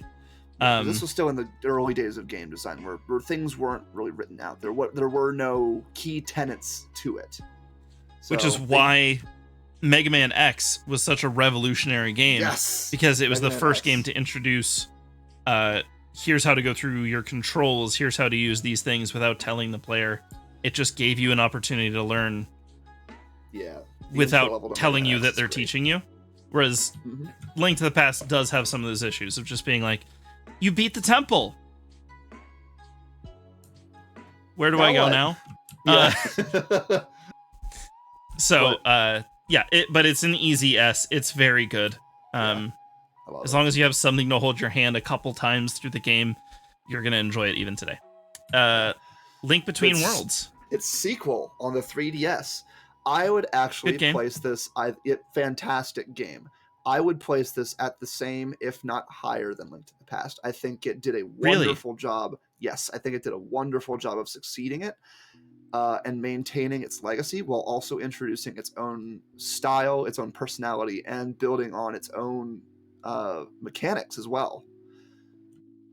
I think it's very good. There were a couple of times while playing the game where I was kind of like, okay, can I make it to the next thing? Like, can we just do the next thing now rather than me having to do XYZ just to get... So a few times I got to a point where I was just like, I kind of don't want to play this game right now. And I have to push past this section that I'm in to get to a point where I want to play it again. I'll give you that. It was a little showy at times. Yeah, so I think it's an A, like leaning towards S, in my opinion. Okay. But it's very close to an S. Yeah. I'd be okay putting it as an S. Okay, I'm fine with that. There's going to be a lot of S's though. Let's do this. If I'm on the edge, let's go down one, because a lot of these are going to be like, I'm on the edge. Okay, you know what? We'll follow that rule. If it's on the edge, we'll bring it to the lower half. Breath of the Wild. Oh boy. Speaking Good game. of the formula. That's the only one I've ever played, like to completion. Really? Okay. Yep. Well, feel free to weigh in. We'll let you have the floor for this one. I really love that game. It's a very good game. It is very, very, very open world, and unfortunately short for me. It is a little Unless short. you do every shrine, in which case it takes 400 hours. That's fair. Yes, it does. I've never beaten Breath of the Wild because anytime I hit a game like that, I'm like, I want 100% it. Buddy. Yeah. It's a good game. Speaking of the formula, the Zelda formula, this was the first game since Link to the Past became a thing to break the formula. It introduced the open world. You could if you wanted to, you could go straight from the starting area, straight to the end game boss, and beat it. You didn't have to do anything. Right. Nothing was pushed upon you. You could leave at any time, do whatever you wanted. Except for the intro area. You have to go through the 3 or 4 hour intro. I wouldn't say it's 3 or 4 hours. You can complete it in 30 minutes if you know what you're doing. But if you don't, maybe then first I'd time say player is going to 2-3 take you hours. a few hours. I'll give you that. Yeah. Because you want to explore and experience different things and all that stuff. Of course. And I think that's good. The one thing that I have against Breath of the Wild is Is that it durability? No, well, I don't love the durability system a whole lot, especially for weapons like the Master Sword. Yeah. Yeah, that's stupid. There should be items that don't wear out, because it doesn't make sense why you would just apply that to everything, other than just mechanically. Obviously, we give the Master Sword too early for it. That's the problem. Okay. Sorry, what was your issue? The actual issue I have with it is doing shrines to improve and complete the game is a really good idea, but it takes away the fascination and the magic that all of the other Zelda games had before it in temples. Entering a temple and having it be like a whole new world and like this is the challenges to get through a temple does not exist in Breath of the Wild, and that is, to me, is a big minus. It's still very good, that though. It does, though. I to a lesser extent, I will grant you that it's not as good. But the divine beasts are the temples, right? But They're then not there's only great 3, and temples. there's not 10 or 4. 8. 4, but 4. There's the elephant, there's the camel, there is the bird, and then there is the salamander. One for the Zora, one for the Goron, one for the Rito, and then there's the Gerudo. Regardless of how many there are, that's not really the point here. The divine beasts are the temples of Breath of the Wild. They're not great. They're obnoxious. Yeah, they're not very good. No, they're not, and they definitely don't fulfill that role very well. Right. But that's what they are. They have them. They kind of suck. Despite those, I just still had so much blast playing it, you know? It is really, Yeah. it's a good game. It's a really good game.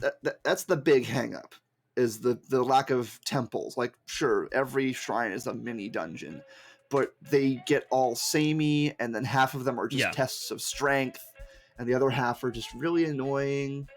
It's just, I don't like them. But that's the biggest hang-up I have with the game. Aside from durability, I really don't like the durability. Those two things are it, though. Everything else, mechanically, great. It's an S tier game. There's just like a certain sense of wonder that it does have that most of the other games don't have, and then there's a certain sense of wonder that it doesn't have that most of the other games have, and so they traded off to get the new format in a good way, and in some ways not in the best possible way they could have. I believe this is 4 Swords. One second. Here's hoping that Tears of the Kingdom, the sequel, coming out in May of 23, we'll be able to strike the balance. Yeah. Yes. This is the Full Swords actual full game, which I believe is a DS game. Yes, it is. 4 Swords Adventures was a DS game. I haven't played this one. Neither have I, unfortunately. Okay. We'll leave it at haven't played for now. Yeah, that's fine. Link's Awakening on the original Game Boy. The original Link's Awakening. Okay. It's a fun game. I really liked it. It is. It's a fun game. It's got there is a remaster that's not on this list. I haven't played the remaster. Neither have I, unfortunately. Okay. It's adorable though. So yeah, this game is fun and challenging. It's a Game Boy game, so it's not like it's an easy B. I placed it at B. It gives you some fun moments, and it's just fun to play. Like, it's a romp. it's a romp. Through the world. I like the story that it's all just a fucking fever dream, and the windfish is making you hallucinate. Yeah, it's definitely. It's hilarious, but it's really fun. I'm gonna organize this list a tiny bit. Sure. Before we move forward. Are we going by release date, or what are we doing? I'm organizing it just to push off certain things. Let's see. Okay. Talking points I see wise. what you're doing. Okay. So, in the same vein with Game Boy games, we have Ages and Seasons. The Oracle games. These games are just better versions of Link's Awakening, with a more detailed story, more interesting characters, more stuff to do. The gimmick in Ages is that you can bounce between like long ago and present time. The gimmick in Seasons is that you can change. It's kind of also changing time. It's just changing between summer, spring, winter, fall. It's all terrain based. What people are doing, who's around during the seasons, who's not, and trying to get. It's a little bit like Majora's Mask in that way that you have to change the surroundings in order to get all of the content. You have to play a couple of times through, and I like that. The interesting thing between the two of them, because they both have these gimmicks, Age's gimmick doesn't work as well as Seasons. They clearly made Seasons first and then decided they wanted the companion maybe before or while they were making it, and then figured out what the companion was going to be later. So Ages, I think, is on the same level as Link's Awakening. The gimmick is it's a better game, but it's not like super better. Seasons is a really good game. There's not a lot of good games on the Game Boy Color. Oracle of Seasons is one of the best ones. The original Legend of Zelda. The Progenitor. Okay. It's a good game, but it doesn't age super well. It ages like hot garbage, unfortunately. There's no direction, nothing. Like I said earlier, you're in a cave, talk to an old dude, you get a sword, and you go wander the world slaying dinosaurs and giant pigmen and trees for some reason.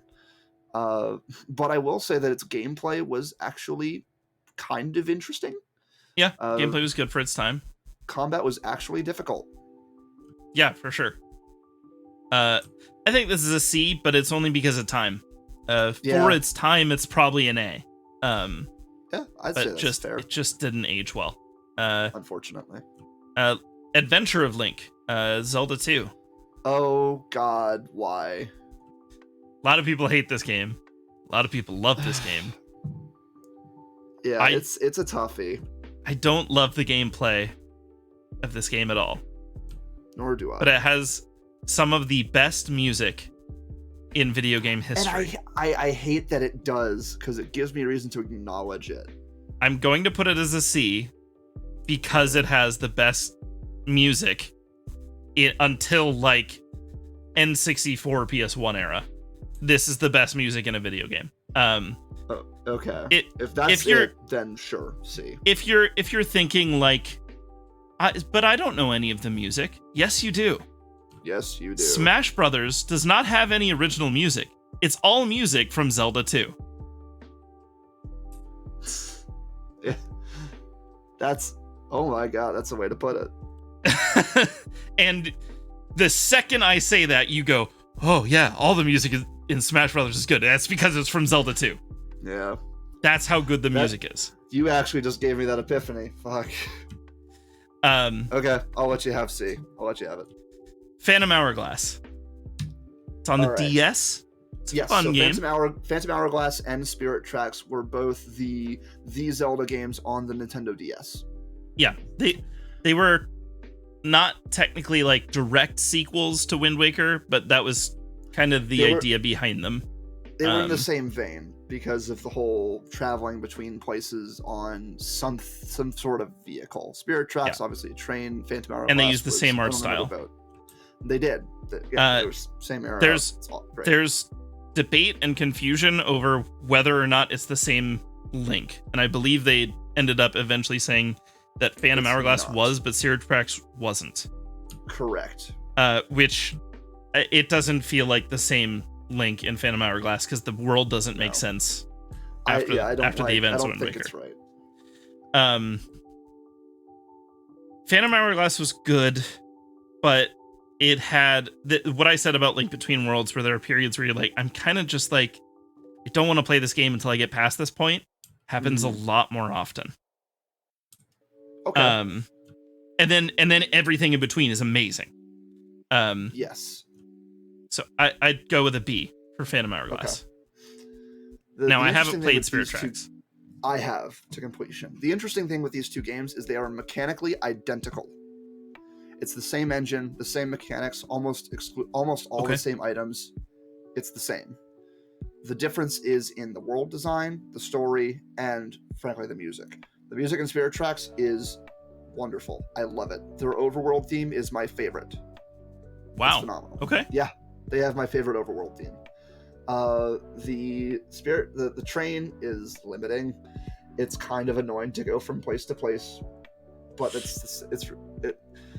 that's a bummer because like too. Wind Waker is you get to go from place to place. You go, yeah, I get to sail again. And to have the exact opposite reaction to the Spirit Tracks is kind of sad.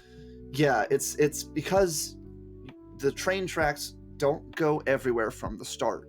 You have to use the tracks you have, go to a place, fulfill some story, and then you unlock the next set of tracks to take you to more places. Once you get to a point where you start getting a lot of tracks open and you have more places to go than you've already been to, then it kind of opens up and you can go from place to place whenever you would like, but it takes forever to get there. Okay. And it feels horrible. It sounds like it's another B, because it does things better and it does things worse. Yeah, some things are better, like the music, but the just quite literally being railroaded really sucks. Yeah, literally railroaded. Okay. They're both solid games, though. Minish Cap. Now, I have a weird relationship with Minish Cap. I have heard so many people say it's like really, really good, but the intro is so slow. Okay, yeah. You have to play for an hour before you're actually playing Zelda, really. Yeah. And I've never gotten past the intro. It's so hard to make it through there, especially if you've played through it before. It takes long. It's a slow burn to get into it. Once you get into it, it's good. I will say, though, there is one thing that I despise about this game. They're called kinstones. Okay. These kinstones are little collectibles that you get throughout your travels. They're random pickups. You can look for them. It's hard to go out. It's really difficult to go out of your way to find them because they're just in random places, in random side quests for random side quests for random people. But they are sometimes necessary to progress the story. Eesh. And the fact that you can't find them when you need them is what makes it suck. Sounds like this is another B.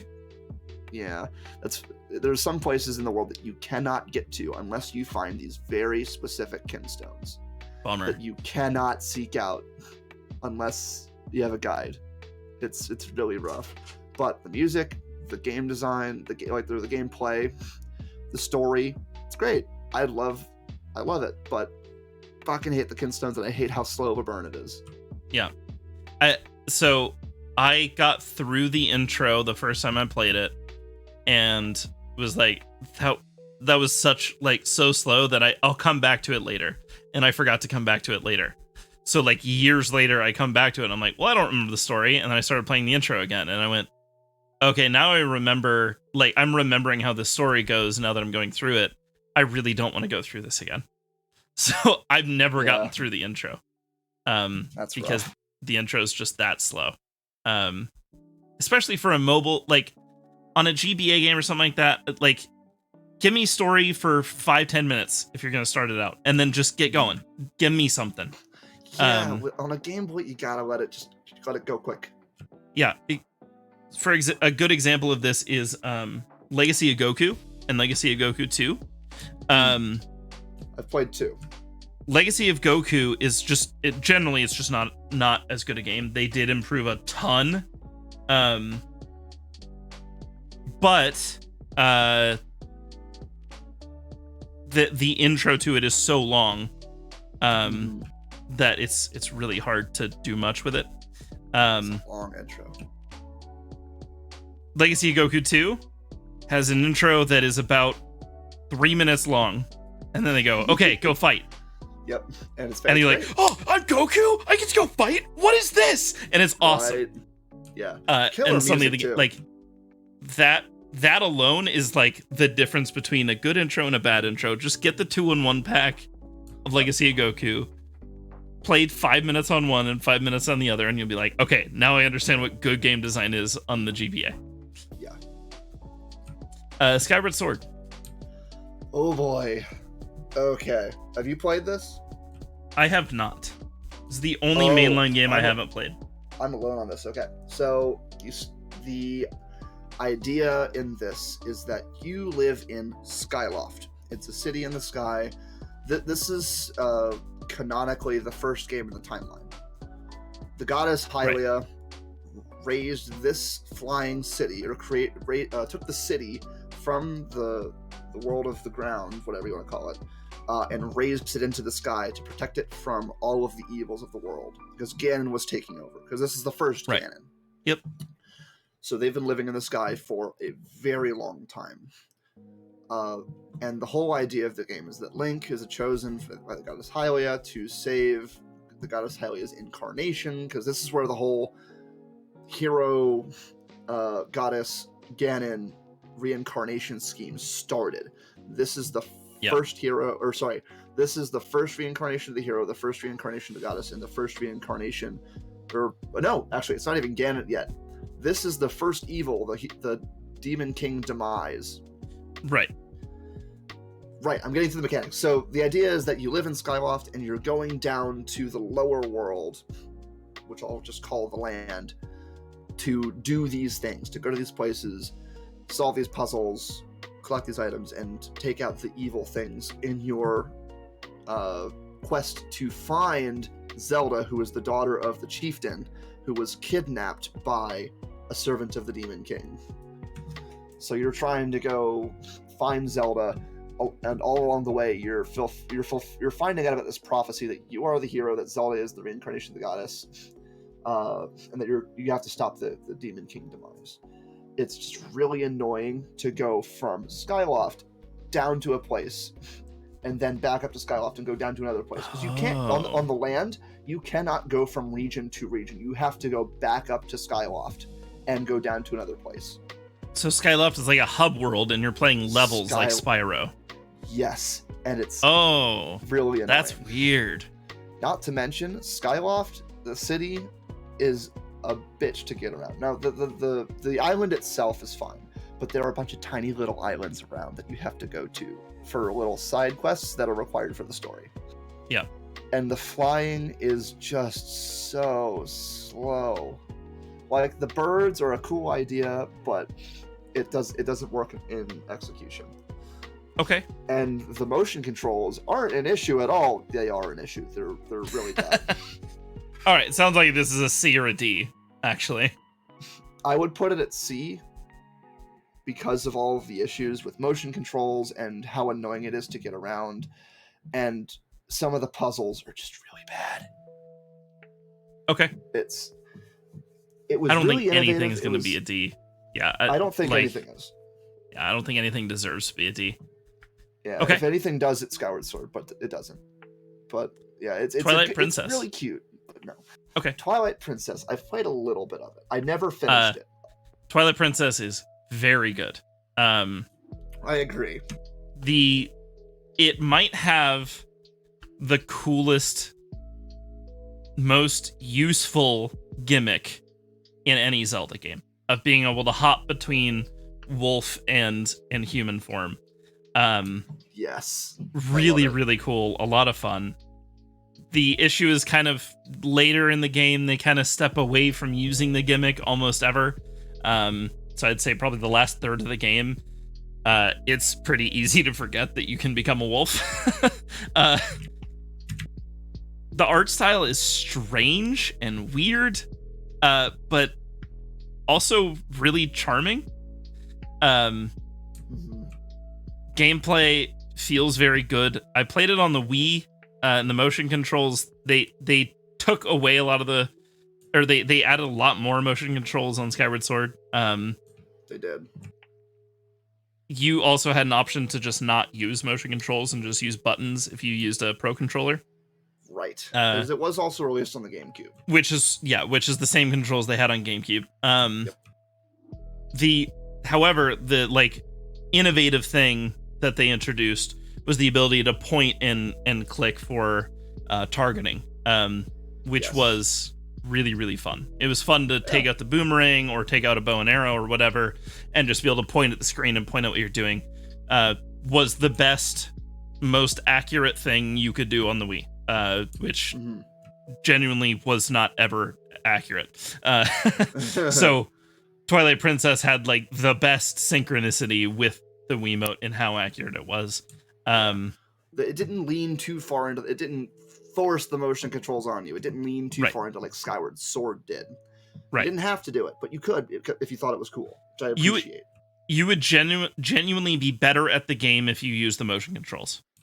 If you could figure it out, it was great. Which might be the only time you can ever say that about a Wii game. Right? Oh my god. The story is solid. I don't know if it has as much charm and like soul to it as the last three on this list. Maybe even Breath of the Wild or Link to the Past. I would say it doesn't. It really tries to be dark and gritty. Yeah, I would say it's probably an S, but because it's probably an, I'll put it to A. I don't think it's an S. I think it's a solid A. I think it's a really good A. I would be very on the fence between the two, which means let's make it an A. Okay. Ocarina of Time. Oh, people are going to be upset. Yes, they are. Yeah, this is the Zelda game. This is the one that everybody knows. When people say Zelda, they're usually talking about Ocarina or Breath of the Wild. Yeah, so it was the first 3D Zelda game. Great graphics for the time. Yep. Great story elements for the time. It really tried its really best. Good story. Really good story. It was really good. It was way better than Link to the Past as far as story points went and motivation. The fighting mechanics were interesting at times. Enemies were touch and go. Some of the bosses were really cool. Most of the minor enemies were just annoying. And I'll get to that in a little bit. But when it was good, it was great. Iron Knuckle, Dark Link, phenomenal. There is a problem. Well, yeah, let's get into it. This game introduces one of the best... It introduces one of the most important mechanics of all time. Just locking on to an enemy. Z targeting in Ocarina of Time. One of the most revolutionary mechanics of all time. Every single game in the world that had some form of fighting needed lock-on targeting. And even today, the ones that don't feel like they need it sometimes. Yep. And this was the first game to introduce that. It was the first game to ever do it. Brilliant. Amazing choice. Ocarina of Time's Z targeting does not fucking work. No, it doesn't. Is awful. It is so bad. I played this on YouTube, and granted, about 5 hours of the game, at the end of the game, got cut out because we lost the recording. However, the videos you've seen, or you can go see on YouTube, 50% of the time, I would hit Z, and suddenly, Link, looking at an enemy, does a 360 and turns towards somebody else. It's so annoying. What are you doing? You can't fight the guy in front of you. You're trying to get. Yeah. In later games, they fixed it because you could hit Z and cycle through all of the nearby targets. But in Ocarina, you cannot. It's not even just that. It's that how it's so stupid. Like, it has no intelligence. No. I could be literally, I could slice at someone and go, okay, you're my target. Hit Z targeting. And Link looks at the wall behind him 50 steps away. Yeah, it would look at the fucking diamond. What are that you have doing? To hit for some reason, or a bat flying around when there's a Lizalfos in front of you. For that reason, Ocarina of Time is not the best Zelda ever. In fact, I would say I might even make it an A, but because it's so revolutionary, it has to be an S.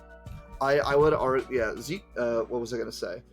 The enemy design is my major issue with this, because the Enemies are not interesting. It's you wait. There are a lot of attack, boring enemies for sure. Wait, attack, wait. It's not interesting. It's not fun. That's true. It's used as a difficulty supplement because it takes time. It feels like it's something, but it's not. That's a good point. There is so much goddamn waiting in Ocarina. There is. Like I was saying earlier, quite a lot. with enemies like the Iron Knuckle, where you control the pace of the battle by poking at it, provoking it to attack, and then taking advantage of that time, or luring it to attack pillars where it drops hearts so you can replenish your health. That's great. I love that enemy design. I wish they had more of it, but they didn't. For sure. They saved it for very specific bosses. The only time the waiting thing works is when you're fighting Redeads and the big, scary, creepy boss with the arms that come out of the floor and everything. Because Wallmasters or the... I can't remember what they're called. Not the Wallmaster. The big... I think it's a mini boss. Blob? Yeah, the big blob thing. I forget his name, but yeah. Those are... The waiting in those enemies is... You're waiting and it's terrifying. Yes. That's why it's good. But because you do wait a lot in that game. The story is great. So many of the set pieces are very good. I can recall probably 50 or 60 different just set pieces in that game that are amazing. Yes. So it's an S tier. I probably like it as much as Breath of the Wild and Link to the Past, but I do have some major issues with it. Of course. Majora's Mask. I have not played. I've played it, and I know a lot about it. So, the major gimmick with Majora's Mask is that you are in... This is a completely different world. This isn't Hyrule. This is the land of Termina. The moon is about to crash down into the town. Gimmicks. I guess there's 2 gimmicks in this game. Okay. I'll ask you what it is, what the other one is, because I'm curious. The moon is going to crash down in 3 days. You have 3 days to do everything that you can for the people of the town. And every time the moon crashes in, the world ends, and you die, but you get brought back. And you retain all of your knowledge and items from the previous 3 days, but time is reset, and the 3 days timer starts again. And you have to do everything you can to complete all the side quests and all of the missions, get all of the items that you can, and eventually you can stop it. It is possible. You just have to complete everything over and over through each attempt. That's the big main gimmick of this game. Right. The other gimmick is the masks. The masks, yes. The masks are cool because you start off as a Deku Scrub. You were transformed by Skull Kid, who stole your fairy into a Deku Scrub, and you had to somehow get yourself fixed. You talk to the heavy mask salesman. You go to the Deku village and something. Eventually, I can't remember exactly how, but you get turned back into a human, and you retain the mask of the Deku Scrub that you can put on to change into it to receive its abilities. You can fly with the little pedals. You can spit. You can do the spinning thing, and it's really cool. And as you progress through the game, you get masks of these enemies or of these other companions, NPCs that you run into, and you can use their abilities. And it's kind of really cool because it's a separate toolkit from what you would typically have from your Batman tool belt of boomerangs, bows, and bombs to have unique abilities. And I like it a lot. Yeah. The one thing I have recognized with this game, I've played it a tiny bit here and there just to like play test it a few times. They fixed Z targeting. They actually made it intelligent, which is phenomenal. Such an improvement over Ocarina. The enemies aren't always just waiting. They improved the way some of the enemies interact. Now, not all of them. They still have the waiting problem a lot, but not as often. Not as often, yes. But it's also not like the focus of the game isn't just combat, which Ocarina of Time a lot of the time is. Yeah. So this is an easy S. Easy. I can't say it's the best Zelda game ever, but No. it probably never will be, because Wind Waker is. Wind Waker is 100%. I'm so glad we agree on this. I am too. It is by far my favorite Zelda game. Wind Waker is a top 5 game of all time for me. Yes. Everything about it is good. The Z targeting is intelligent and smart, and it lets you. That was the first game to let you shift between your targets. Yes. Every item is interesting. None of them have power creep. There's a secret photography game. There's a new game plus. There are points. You get NG plus. There are points where you beat a level and go, "Oh man, that was cool," and then you go, "Wait, I get to sail the open seas again," and you're excited about it because it's not boring. It's super fun. It's very delightful. There's a photography minigame that is really cute, perfect for New Game Plus. And it's a collectible, and it's amazing. They actually added collectibles and just getting random shit to explore. It was really cool, and you can view it all in a nice little art gallery on Deku Island. Right, and the best thing in Wind Waker is the second time you go to Ganon's Fortress. Yes. Oh my god, it was so good. One of the best levels in a video game ever. It's amazing. Oh my god. It's so good. There are stealth elements. There's Wind Waker picked up a gimmick where enemies drop their weapons and you can pick them up and use them. It's important to do that for several enemies in that section, and you're constantly stealthing your way into enemies, taking them out, taking their weapons so you can take down the next enemy that's blocking your way to get to this one area. It's so good.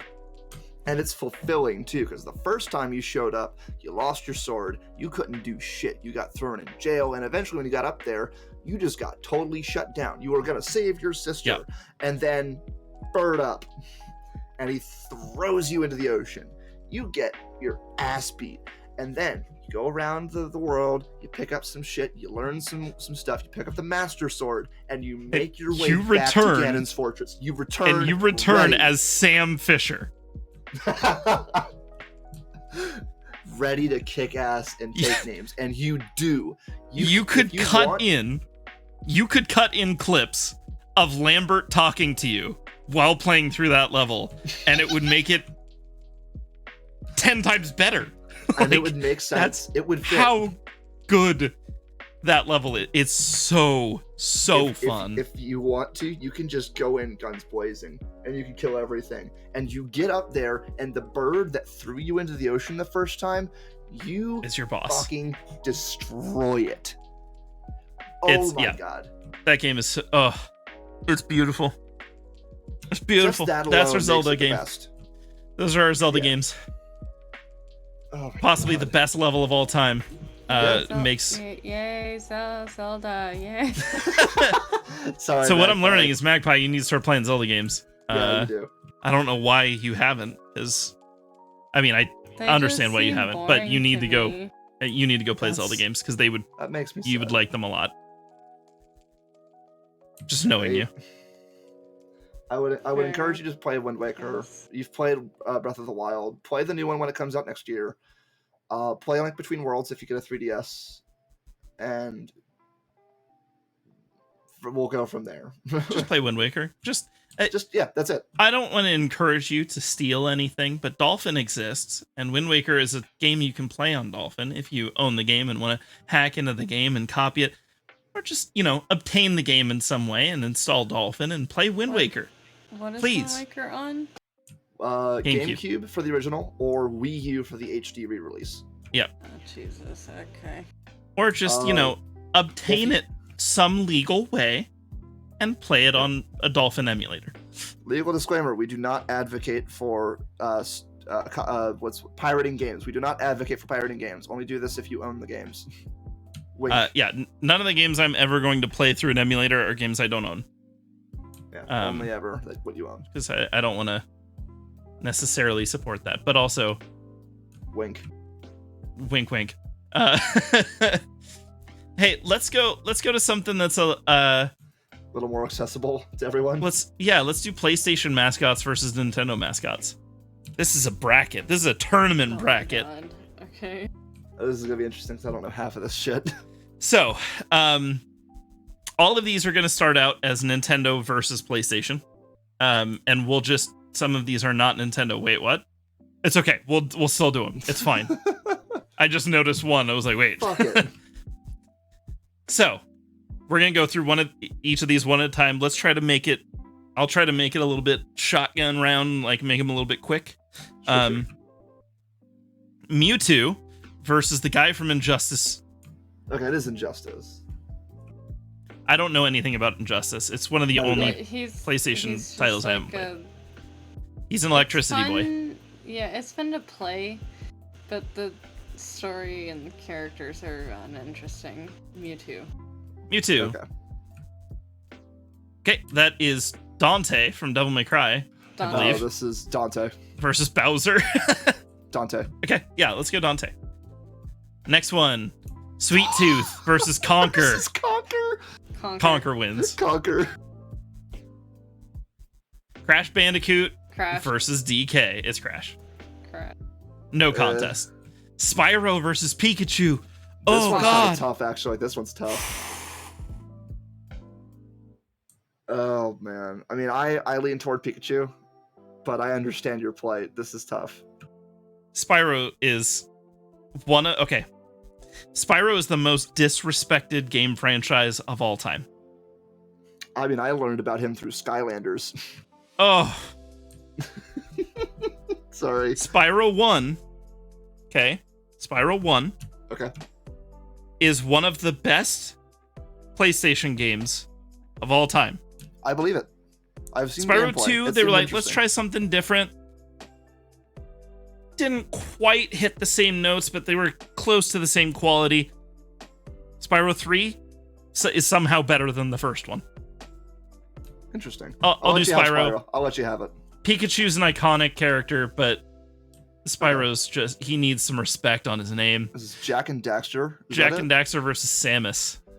Ooh, okay. I played a little bit of Jak. I think I played Jak 2 on PlayStation 2. The Jak and Daxter games are good. They have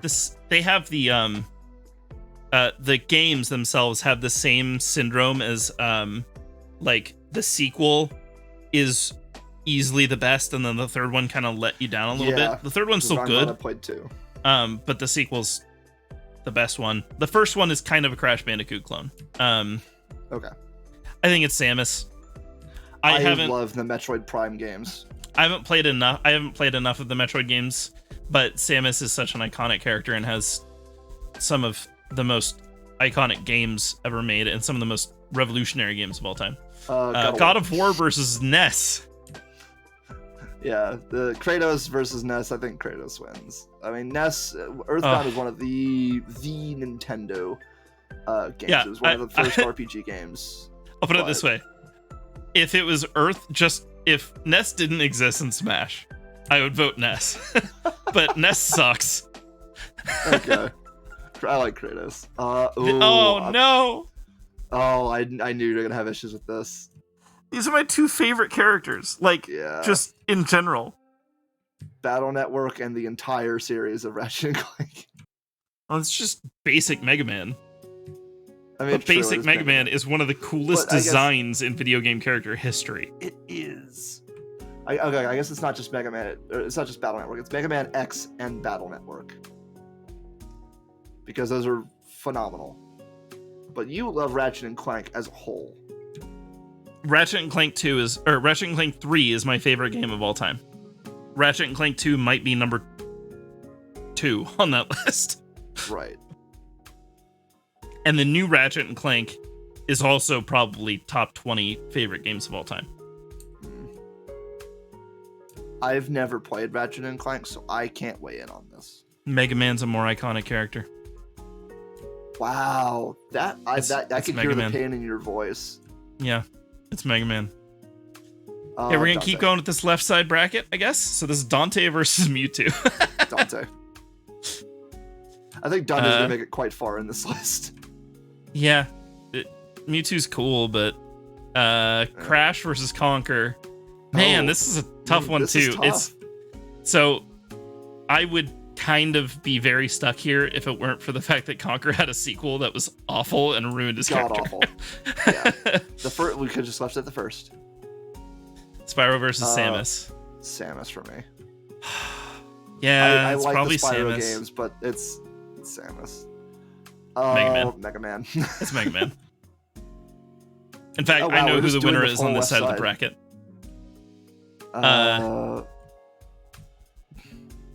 Dante.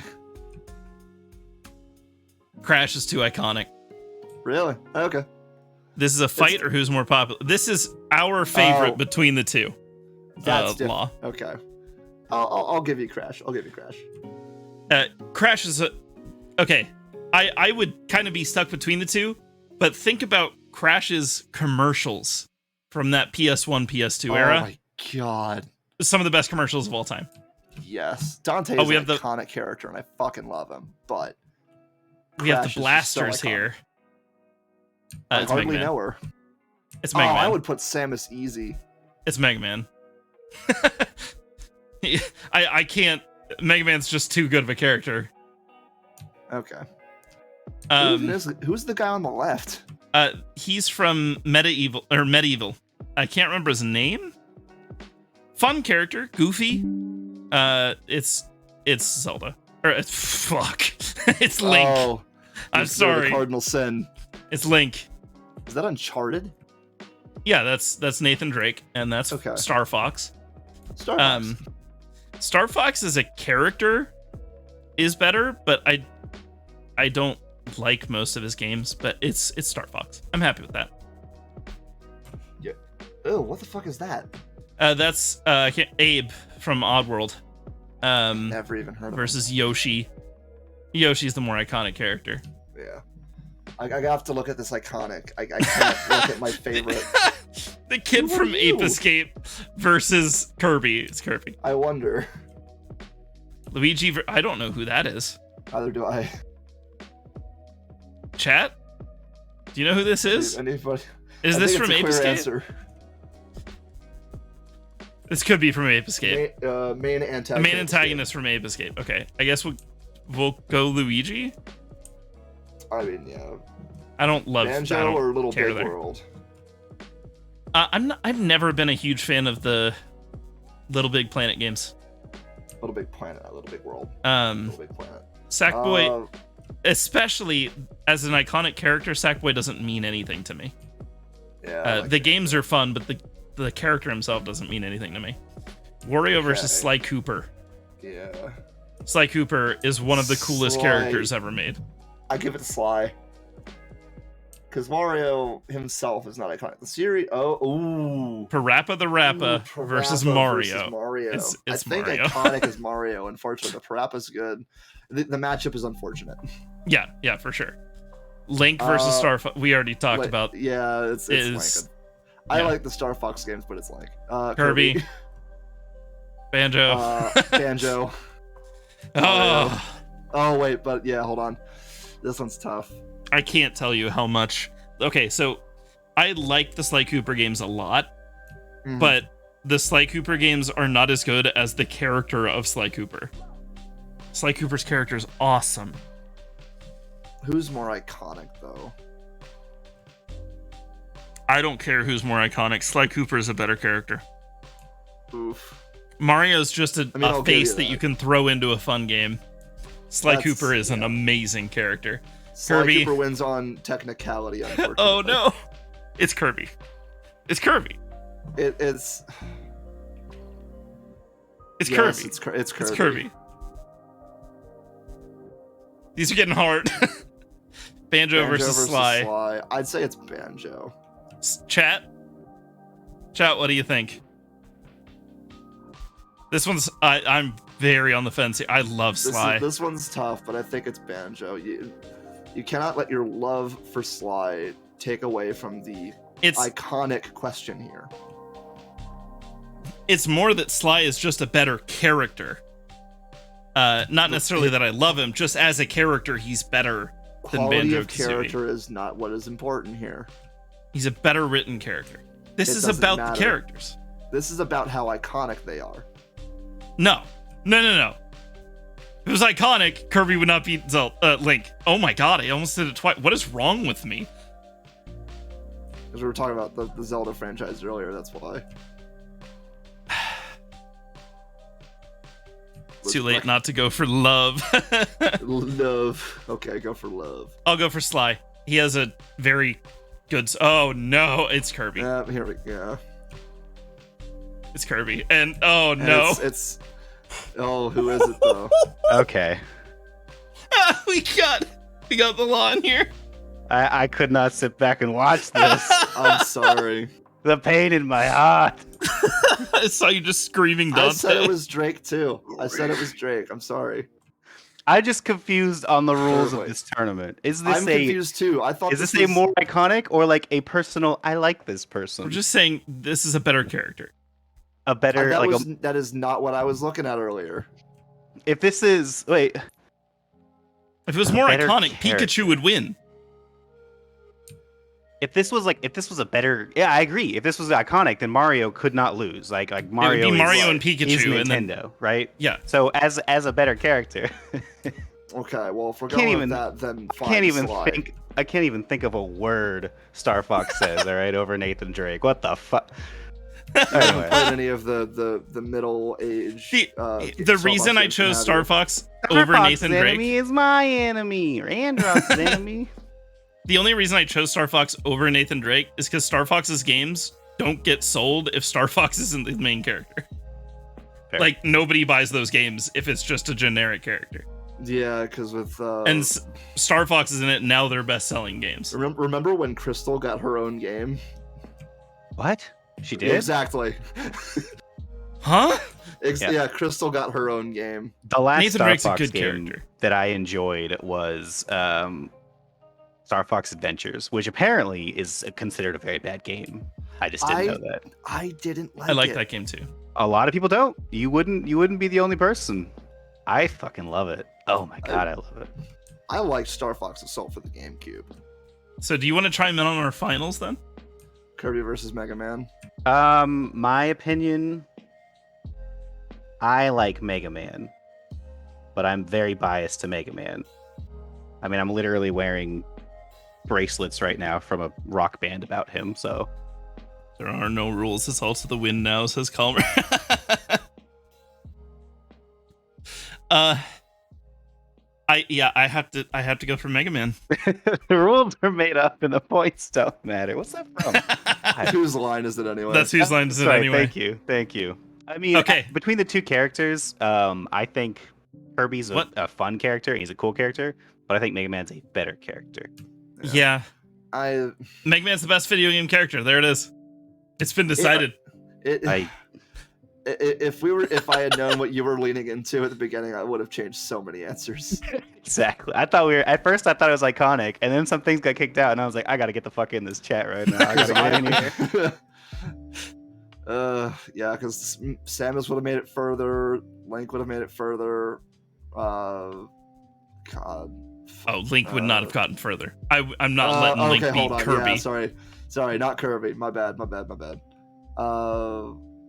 Actually, I think that's pretty much it. I think I would have chosen Samus over Mega Man, and I would have chosen Dante over Crash.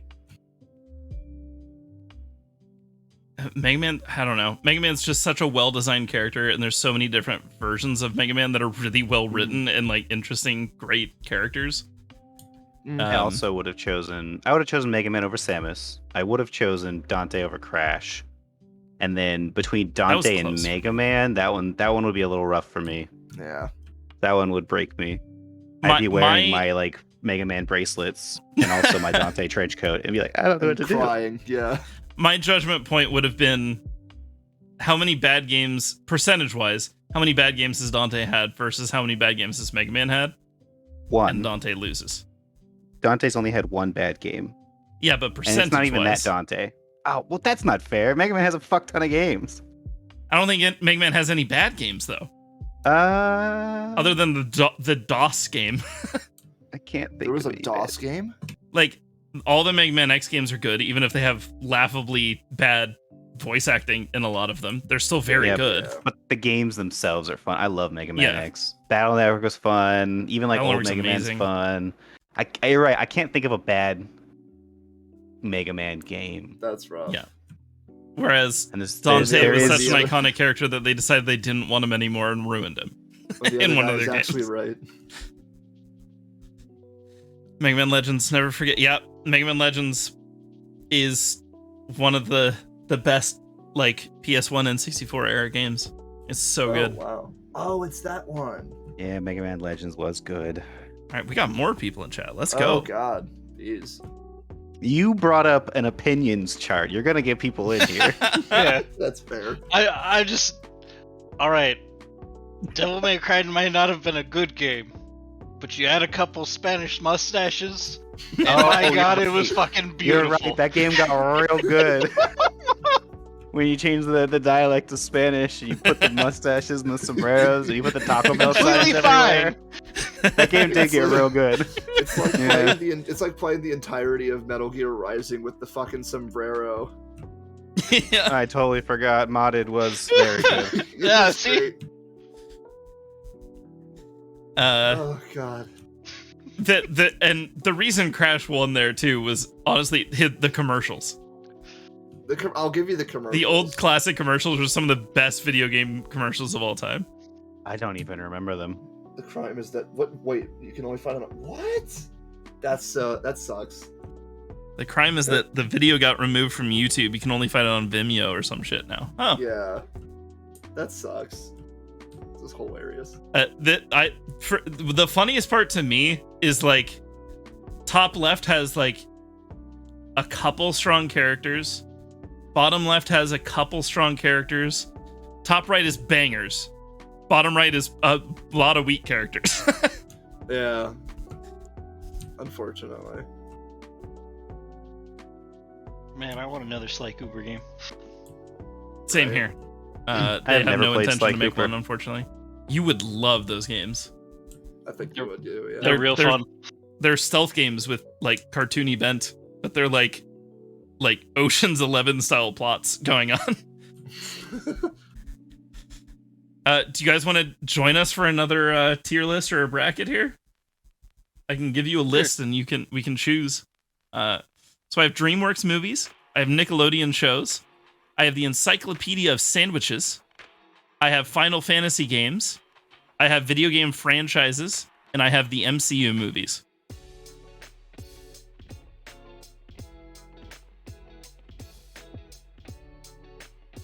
Video game franchises might be where we get some fights going on. Even Yeah. more so than this one. Yeah. I'd go for that. All right. Although, DreamWorks would be funny just because I know we're going to start talking about Shrek. Oh yeah. And it's there gonna be are like one of the best oh, voted ones. Holy There are gonna shit. be some A fights. party is happening. What the fuck? Welcome back. Magpie's back. Okay. Yeah, we got Law and Let's do video game battle. And then Oh, we'll God. close out with DreamWorks. There are gonna be some fights. Halo versus Gears of War. Hey, that's an easier Halo. one, right? Halo. Halo. Personal GoldenEye opinion. versus, is this all Metal Gear Solid or is this just I Metal think Gear it's Solid Metal 5? Gear Let me check. Generally.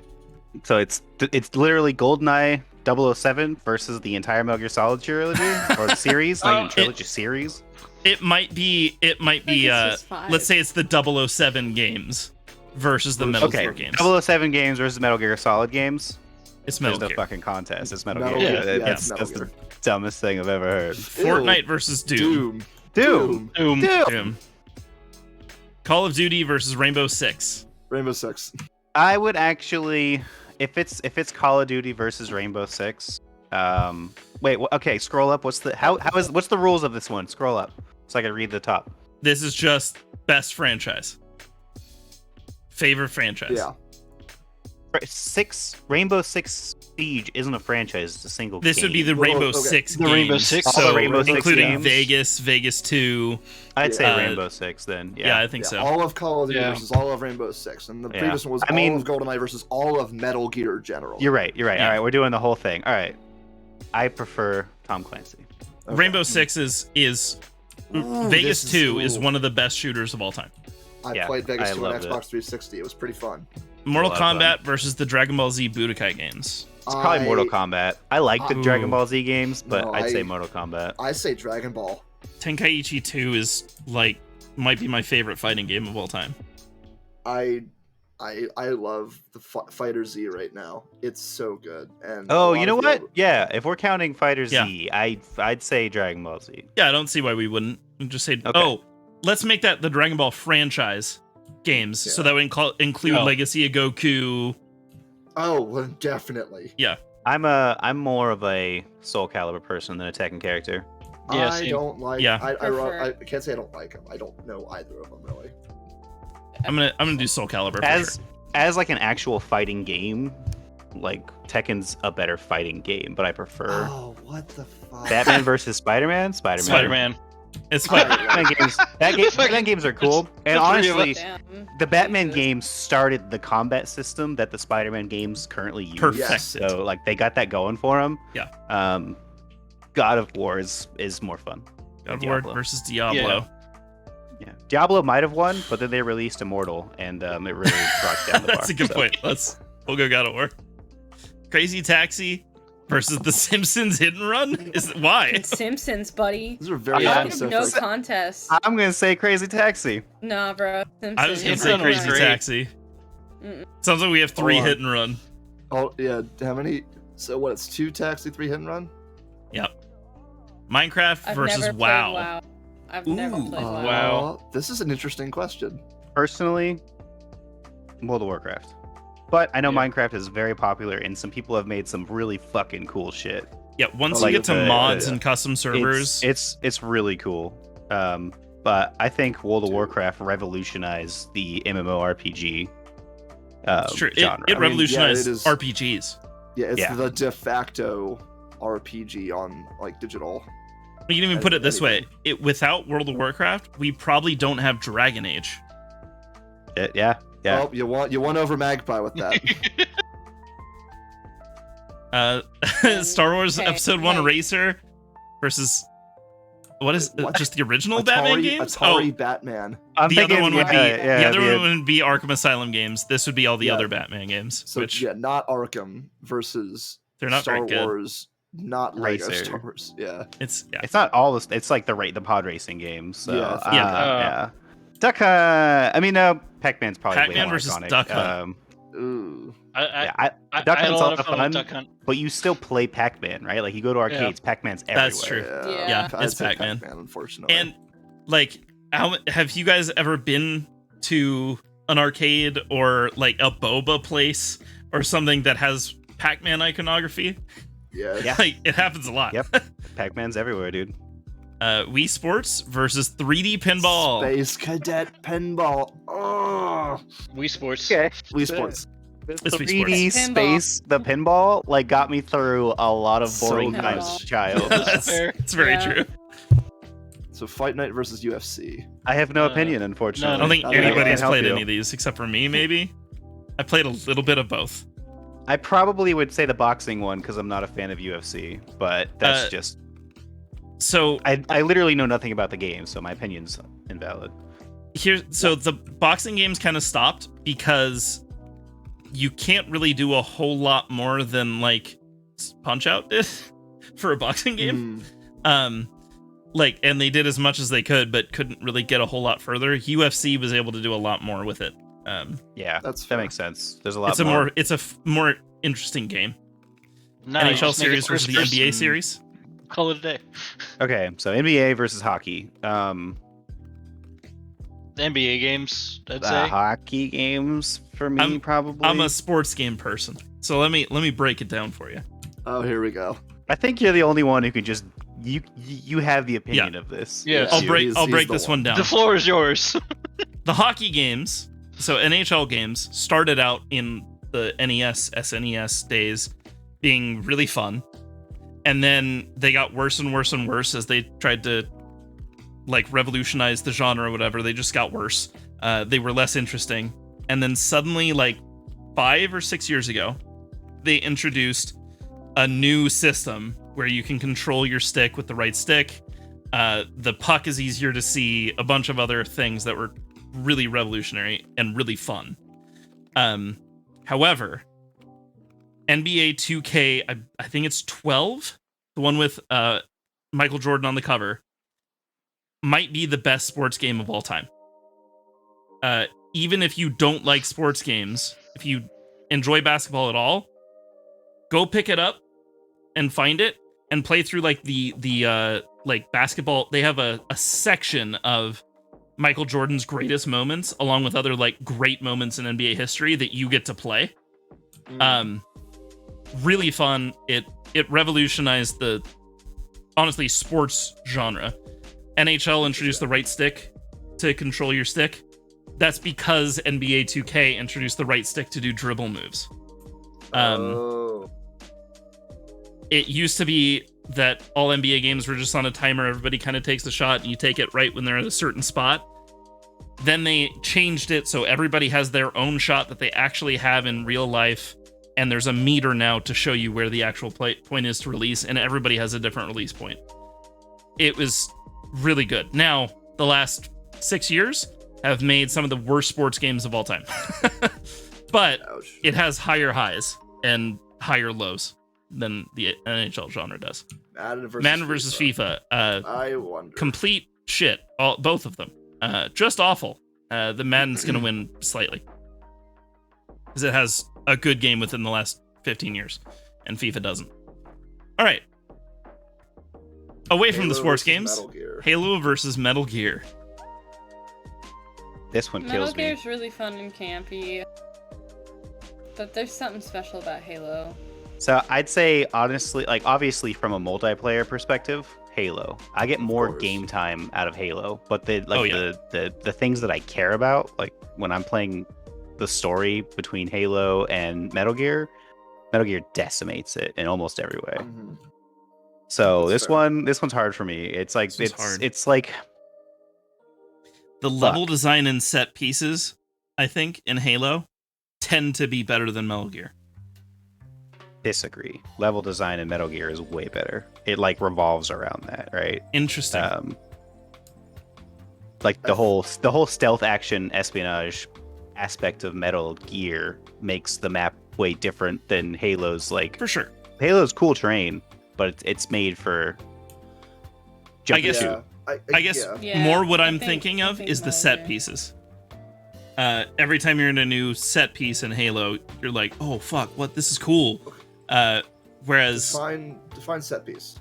A set piece is the design of the location you're at, not in terms of gameplay, but in terms of looks, feel, like. Okay. For example, the first level in Metal Gear Solid has a great set piece of this little area where you're going in between like lockers that guards are walking around. You go up the long elevator and get a big explanation, and then it opens up to this big open like base.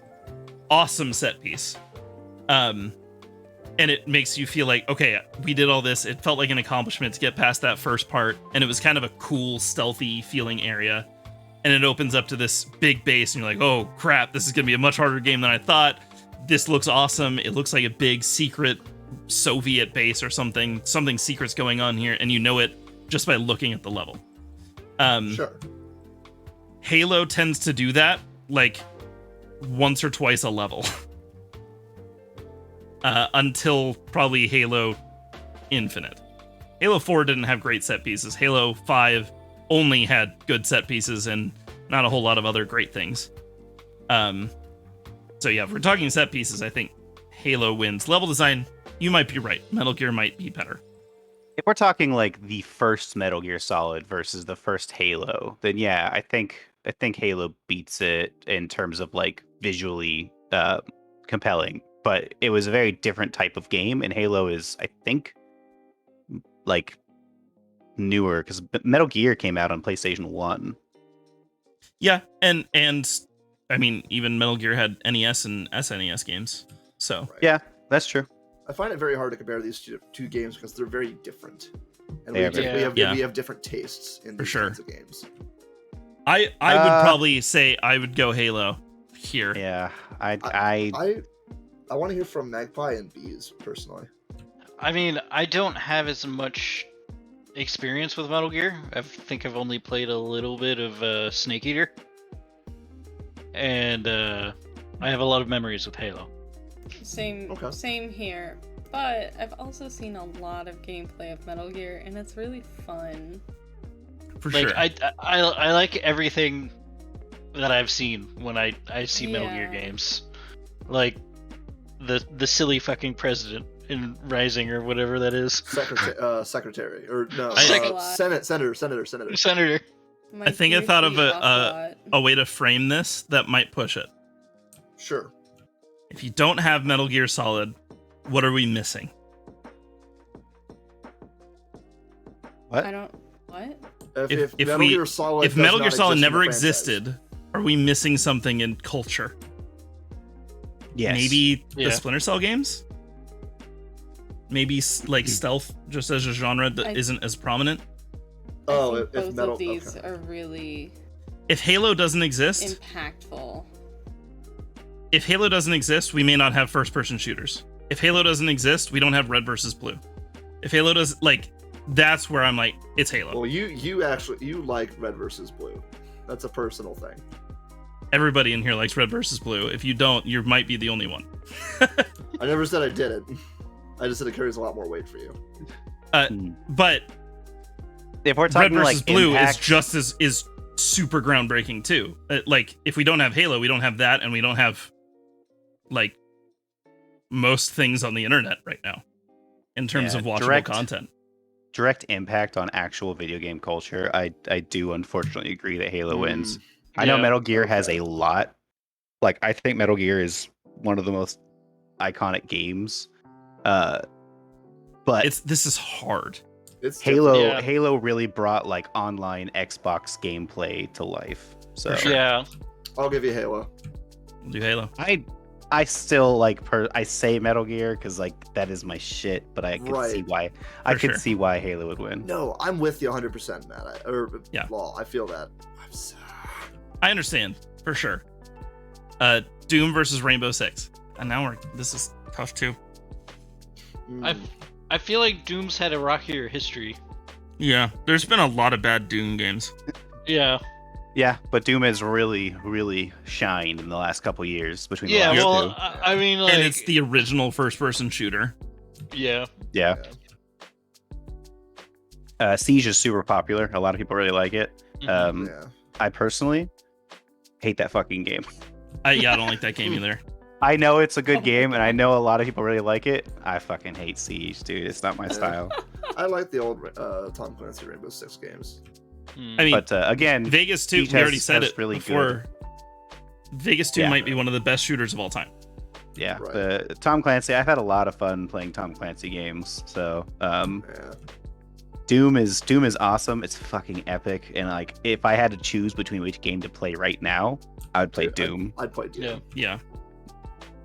But I understand that the Tom Clancy games are really, really good, especially if we're talking like Splinter Cell and all that shit. Yeah, I was like, I would probably go back to like, I'm just as on the fence here as I was with the other one. I might go to Doom for the same reason we went with Halo. I have a question. Is this Rainbow Six or is this Tom Clancy? Good question. Oh, well, if it's Tom Clancy, then I'm going with that. I was like, Splinter Cell's way too good. Yeah. If it's just Rainbow Six, then Doom for me. If it's all of Tom Clancy, then it's. There's any other Tom Clancy. There are no other Tom Clancy. This is Tom Clancy as a series. All right, well, Tom then Clancy. Tom Clancy wins. Yeah. I'm glad I asked because I was waiting toward Dragon Ball Z games versus Soul Calibur games. DBZ. Dragon Ball. It's more fun. It's better. Yeah. More fun. Spider-Man versus God of War. Hey, this is a debate that the whole country had that liked PlayStation. Like 2 years ago. Yeah, it's because these are both like PlayStation games, right? These are the ones people get really excited for. The PlayStation games. I'm gonna say God of War. Actually, I think the Spider-Man games are fucking awesome, but I always see a lot more hype, like just general hype, when a new God of War gets announced. I do too, but I think that's also partially because the God of War games are designed to be more mainstream. Right. But isn't that the point? Wait, you're saying that? Yeah, you're Is saying that not this the about point? versus a Spider-Man game? Well, that doesn't. Like, Yes, Spider-Man games were not necessarily designed to be straight up mainstream. God of War is designed for the video game crowd to be like, oh, this is the best game ever. Just like, you know, we would say the same thing about. I'm trying to think of other big games right now. Even Metal Gear Solid did that for a while too. Spider-Man is, as a video game, is a more niche market than God of War. However, man, I've never played the earlier God of War games. Have you guys? Yeah, they're really fun. Yeah, it's a hack and slash. They've aged kind of poorly, a little bit. Okay. I'm not for gameplay, just plot. Well, the plots were never the strong point in the. I know. I just mean it seems more cringy now. What? You mean you don't want to have like a massive orgy with a bunch of gods? Come on, dude. That's like the best part.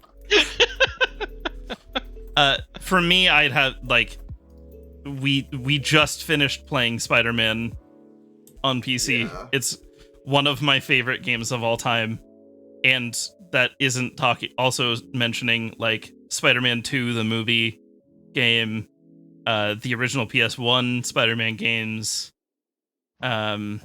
Even the like 360 era games were really good too. It pains me because I really like God of War, but I have to give it to Spider-Man here. And Spider-Man like perfected that God of War. That like I love the system. Spider-Man games. I'm Team God of War too, but I have to give it to Spider-Man here. I mean, as a franchise, I think the newest game is actually really, really cool. At least God of War or Spider-Man, because both God of War are really good. I mean, but both are kind of. You can say the same thing about both. Yeah. No, I just meant for like. Like, have you played the newest God of War yet, Kirby? I played a little bit of it. Yeah. Because like there's some moments in that game where you just feel like a fucking monster. Everything is so epic and cutscene. You're just beating just beating Baldur, dude, and just yeah, that game gets you hype, right? Spider-Man's awesome. You have a lot of fun. You do all the swings and the kicks. I don't know. They're different games. Spider-Man also has almost perfect game design in terms of teaching you how to play the game and how to fight bosses. We talked about it a little bit when I was playing. So, as an example, there's a point in the game where you see Electro and Vulture going and doing certain things in a scene. And, like, 2 missions later, you fight both of them at the same time. You know how to fight them because you saw them earlier in the game, and they were not interacting with you. There's no... Like, the game isn't telling you what to do. The game isn't giving you, like, huge prompts on screen. Wait until this happens. You know exactly what you need to do because you saw them do it earlier. Spider-Man does that to every single boss in the game, and it's great. I'm okay with going with God of War because I know I'm very biased because it's my favorite character in media and my favorite game studio that made the newest ones and one of my favorite games of all time. I know I'm very biased towards it, but I'm okay with going towards God of War if you guys feel strongly about it.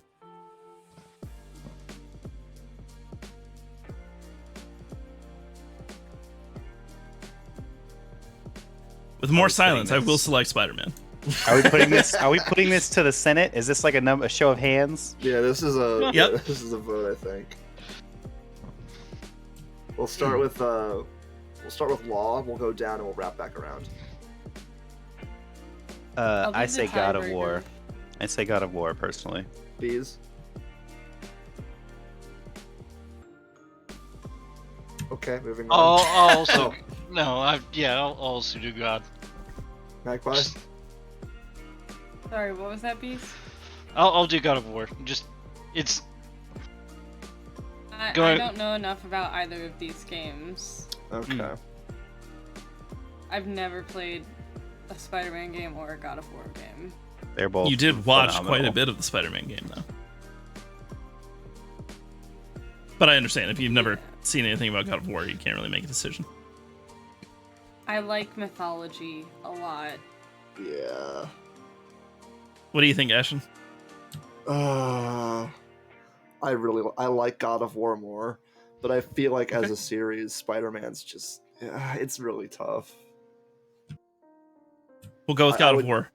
Okay. That one hardest hurt. one. That one hurt real bad. I know. It did. I know. This is Warcraft. Warcraft. I say World of Warcraft. Hit and run's fun. Warcraft is just Pac-Man. Pac-Man. Yeah, it's Pac-Man. Personally, Star Wars is a fun Pac-Man. game, but For sure. Wii Sports. Yeah, I'm gonna go it's Wii Sports. Sports. I've had more fun playing Wii Sports personally. Yeah, it's Yeah. all right. and we just talked about it earlier. NBA 2K has the best sports game of all time in You this did franchise. say that it was better. Just give it 2K. Halo. Oh Halo. wait, no, Tom Clancy. Versus the entirety of Tom Clancy. Splinter Cell. But Splinter Cell. Halo. It's Oh, Halo's so good though. I love Splinter Cell. Like I don't even like the new Halo that much. But just like as a game series, it's just like fucking Microsoft is Halo, and Halo was Microsoft for a long time. Yeah. That's true.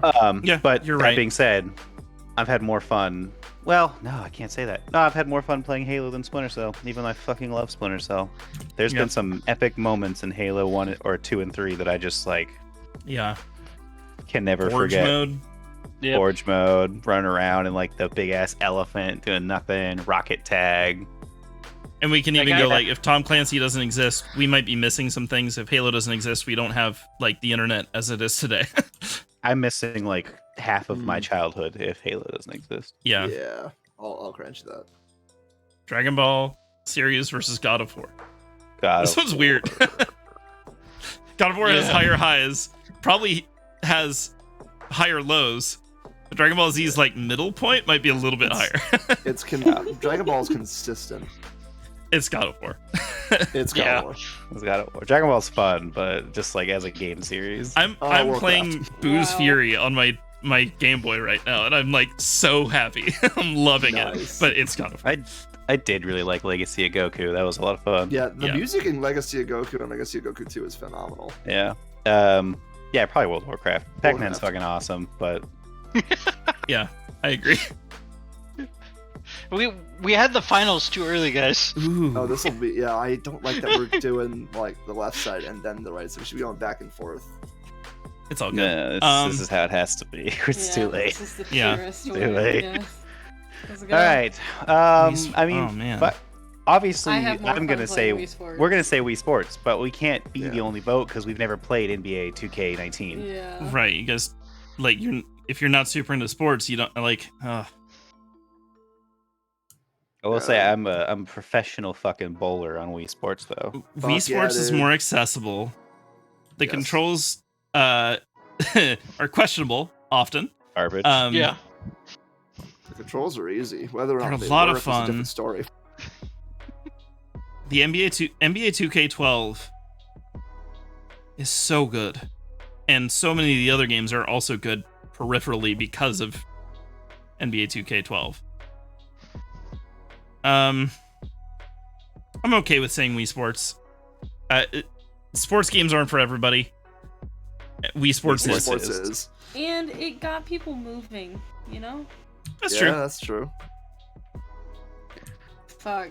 Halo it's for me. Halo. Halo. It's Halo. Yeah. If Halo beat Metal Gear, it's going all the way for me.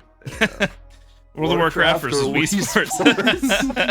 Warcraft. This is such a weird matchup. Yeah. That's a matchup, all right. All right, you Alright. wanted your childhood law. Oh, Here it this is. breaks me hard. This is the one where I give it. if we don't I have give it one and we have the other, we're on even playing field now. So, Yeah, like, so you I've can't use never your played stupid argument WoW, anymore. and I don't intend on playing it because I Nor do I. know it'd probably consume my life in the worst way possible. I mean, That's it's how also, you know it's so good. That's Yeah. why you know it's good.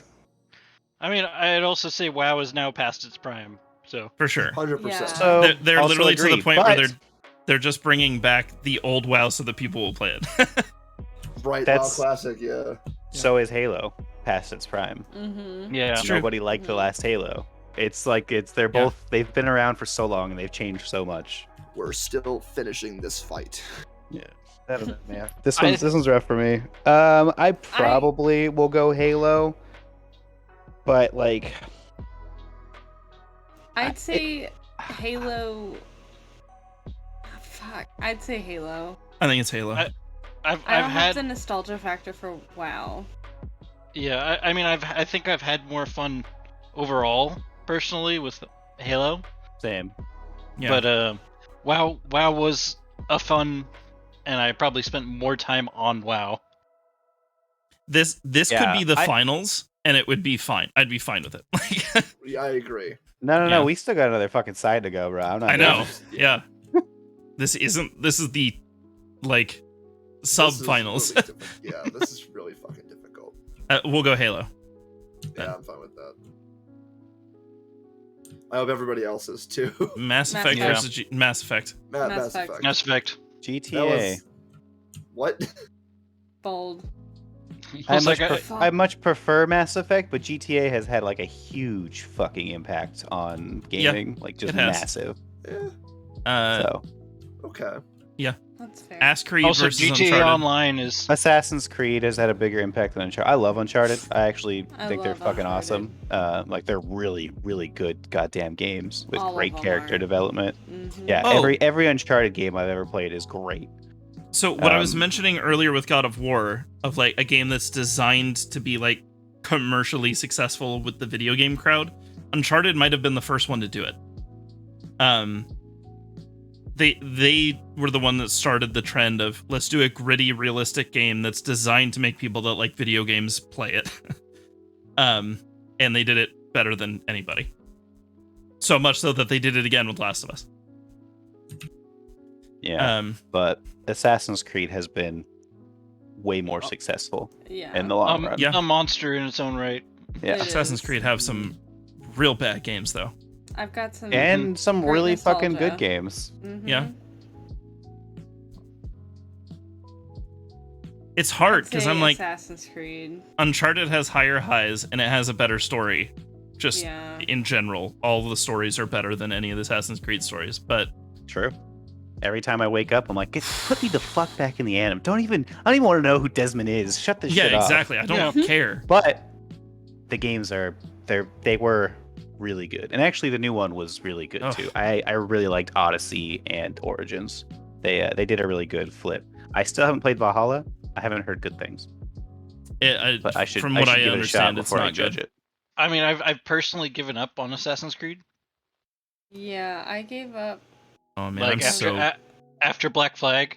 Oh, But Black Flag I was so haven't even- good. I haven't even played Black. Dude, Flag, Haley is like, so yeah. good. It's honestly, it's like, so I don't even, it's weird because like Black very Flag, good. it has the Assassin's Creed title, but fuck it, it's not an Assassin's Creed game. It's That not. game is It's just a so pirate good. game. It's just a, Yep, it yep. is the best single player pirate game that's ever existed. Yep. Like if you want to feel like a badass pirate, play that game. Okay. I think the funniest part about it is the out of the Animus stuff. Is they were like, let's do something that's like kind of a side story, so we're kind of removed from the Desmond stuff, and it's the best story they've ever written, the out of the Animus stuff. And then the next game they went, let's go back into that story, and it's terrible. Yeah. Yeah. I personally, I say Assassin's Creed just because I've had more fun playing those games, but I think it's because there's more of them. And I don't know if you ever For played sure. the Assassin's Creed multiplayer. That was It was really good. It was was good. really good. The Uncharted I- multiplayer is genuinely not good. It's I hot didn't garbage. even know Uncharted had a multiplayer. Exactly. It was Yeah. really bad. The Assassin's Creed did a multiplayer that I had never seen before, and it was really fun. Yeah, for sure. Like I had a lot of fun with that. It sounds like I'd be okay with saying Assassin's Creed based on those arguments. BioShock versus Fallout. Oh, Bioshock. Fuck. BioShock. But Oh. god damn it, I love Fallout. This one breaks me Yeah. too. Has anybody I- played Fallout 1 I say or 2? BioShock. Huh? Have you guys ever played Fallout 1 or 2? No, I started on have 3. played like Yeah, a couple of minutes. I think of Fallout 1. I've seen But Fallout my 1. computer was so shitty. It couldn't They even don't- fucking handle it. They don't age great. Yeah. because it's before the era of, games have to tell you where you need to go. That discussion. It's really tough. Just it has the same kind of issue as like Morrowind, right? Where like if you're playing Morrowind and you're like, okay, this is the next mission. What do I do? You look at your journal and it says, this is the next mission. I love that. I mean, ironically, yeah, Morrowind is my favorite. Yeah, I love games that do that. Play Morrowind. But Fallout 2 might be the best written RPG story I've ever seen. It's really good.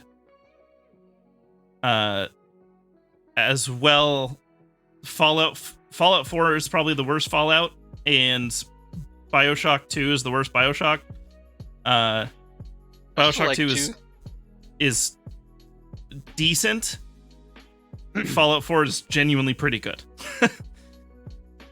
Okay. Yeah. So I think BioShock has lower lows. But those highs, bro. Highs are very good. That story in BioShock to me, 1 and to me, Fallout has higher highs, but not by a lot. I don't have higher highs. I think Fallout is like really good. I've spent a lot more time playing Fallout, but I think that's just due to the way that game is. It's fucking massive, right? At least 3 and 4 are. So I've had a lot of fun playing Fallout. But like the story in BioShock, like I don't know, it changed something in me. I almost got that tattooed on my arm. Mm-hmm. I will admit, I'm not huge into horror games in general, so I naturally lean towards Fallout more. Oh, gotcha. But I did like BioShock 1 and BioShock Infinite a lot. Those stories, man. Never in my life have I ever been like in BioShock Infinite, man, like the whole time straight up simping for Elizabeth, right? And then she's like, BT dubs, I'm your daughter. I was like, God damn it! Fuck! Yeah, do this to me. I would vote Fallout, but I'm okay with going with BioShock if that's what you guys want. We're putting it to vote again, fam. I say BioShock. Sounds like also says vote BioShock. Oh, Gavin? just because like Ashton, fuck. I have Vengeance. I played New Vegas for like 2 minutes, and I have not played either of them after that, so I can't vote. New Vegas also has one of the best stories I've ever played in a game. Fallout. Oof. 2 Fallouts, 2 Bio. Chat, where you at? You guys here? I love BioShock. Yeah, do we have anybody in chat? Love BioShock. Chat save us. Fallout's my fucking jam. I love. We got a BioShock in chat. BioShock. How about Calmer? Hold on. We'll go BioShock. Elder Scrolls versus Red Dead. It's Elder Scrolls. Yeah, Elder Scrolls. Yeah, I love Red Dead, but I'd say in general Elder Scrolls. Yeah. Red Dead Redemption 1 is just okay in my opinion, and Red Dead Revolver is fun but not very good. Magpie. The only thing I want in life is a remaster of Morrowind and Oblivion. That's all I fucking want. A remaster or a remake? Ooh. I'd be fine either way. Because remasters are generally not that good. They're just like, I guess hey, I put a texture pack on it. Exactly. Remakes already exist. Those are just mods. You need a remake.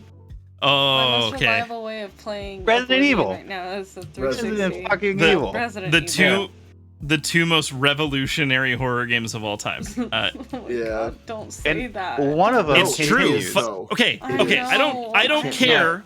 I don't care what you think about the culture. Children, I fully know. I don't care what you think about the culture around Five Nights at Freddy's. Those games are incredibly well made, and they are revolutionary to the genre. It is Resident Evil. But I want to Resident Evil, like and I hate Five it's not Nights, no contest. Five Nights at Freddy's is incredible as a series and as a revolutionary kind of game. Even if I fucking hate it. I love it. Speaking of horror games, Silent Hill, Half-Life. Unfortunately, I love Silent Hill, but like Half-Life was pretty revolutionary. For sure. I haven't played it. Oh, Tony Hawk versus Pokemon. Wait. It's Pokemon. What's up? Unfortunately. Magpie. Hold on, Magpie. Wait, what's going on? I've never played Half-Life, okay? Okay. I know I haven't either. nothing about it. I just hear people, trip Worship over it? themselves about it and worship it, and I have no idea why. Like, What I don't generally understand. helps if you don't understand why people are so in love with it, is to actually play it. Yes, to play it. Yeah, It's I don't. Half-Life is on my list they're of games to older. stream They're older because I've games never played now, them. but like when those came out, that was like, the fuck is this? I remember just like sitting in my like stepbrother's room because he let me play, and I was like just sitting there on the TV like, oh my god, this game is fucking awesome. What the shit is that? It was. I know. definitely- They remade the original with Black Yeah. Mesa.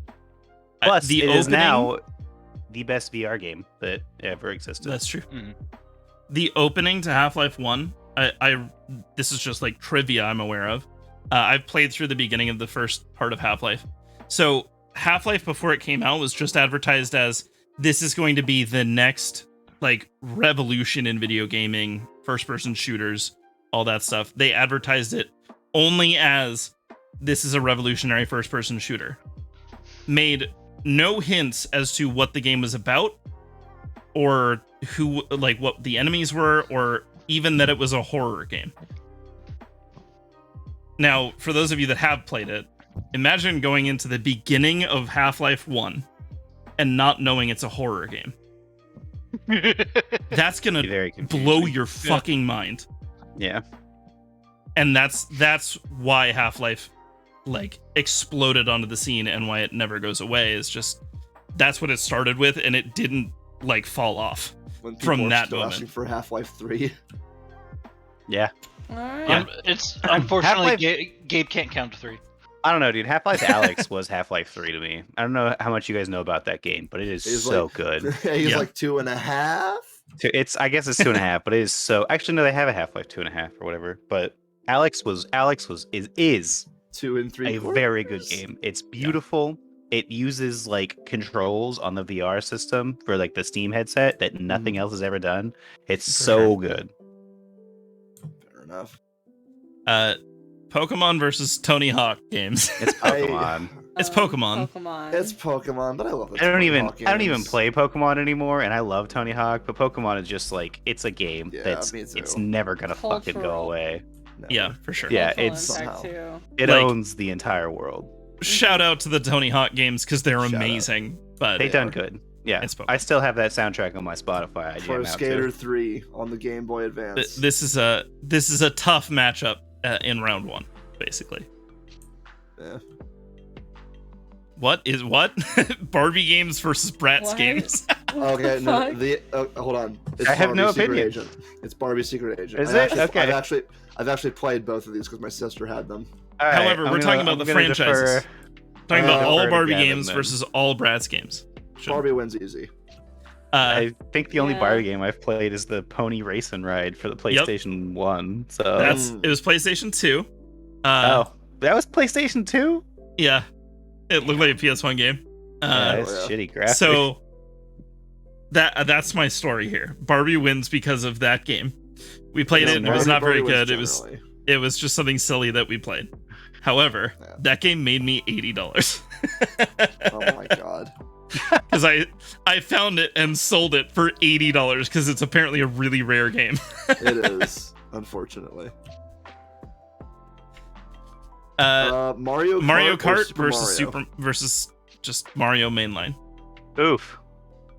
It's the mainline. I say games. Mario mainline, It's Yeah. mainline. but Mario. Well, yeah. 'Cause we're talking Sunshine and Odyssey and 64 and like Sunshine. Okay. I know, but I always see people talking about Mario. I don't know. I Mario personally Kart's say good. Mario 64, but Mario Kart is still like a very popular played game. But they It's- both it's are. for It's sure. fucking Mario. Everything's played by Mario.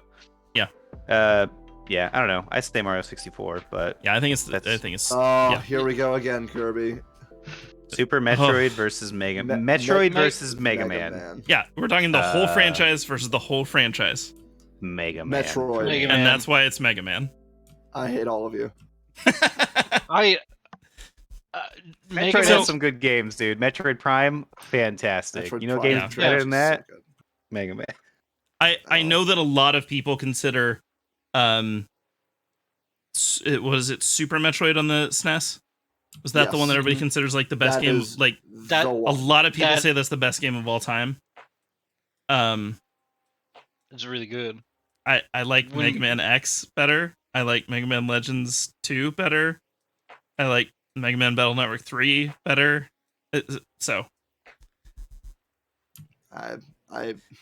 For this crew, you're entitled to your it's got to be opinions. Mega Man. Oh, this is fucked up. Smash versus Legend of Zelda. Legend of It's Zelda. It's Zelda. Zelda. This is a bad matchup for Smash Bros. We even talked It about is. it with the Zelda games. Do you like Super Smash Brothers music? Because that's just all of Zelda 2's music remastered. Yeah. This sucks because Smash Bros is so good. It's a bad. Oh, for it's sure. really good. Yeah, Sonic it's versus really good. Sonic or DK. Oh Ooh, god. this is- Sonic. I'm gonna. Oh no, Sonic for the Sonic memes. wins. It's Sonic Yeah. Sonic for the memes. Sonic. I bro. love the Donkey Kong games. I played a lot of them, but if like we're putting Adventure Battle fucking 2 in that list, then Oh, okay. Sonic Yeah, wins. you won me To- over. To me, it's special to be like we can say Sonic 1, 2, 3, Adventure Battle 2, Yeah. but we could also talk about like Sonic 06 and we Sonic can, Forces. Yeah, we can. Like Yep.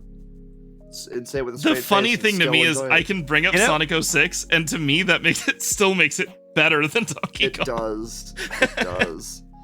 I guess like Sonic's had more bad games than Donkey Kong though, so that's sure. the Well, thing. Donkey Kong has had like 5 games. I mean, Yeah, they're all good. Yeah. Yeah. That- All good. Yeah. That was the same. That All was the good. same argument someone used on me earlier. I don't know which game it was for. But the bad so- games of Sonic, because of the meme potential, are also Are really so iconic. Yeah. Kingdom Hearts Uh, versus Sly Cooper. Kingdom Kingdom Hearts. But Shout out I to am Sly also- Cooper.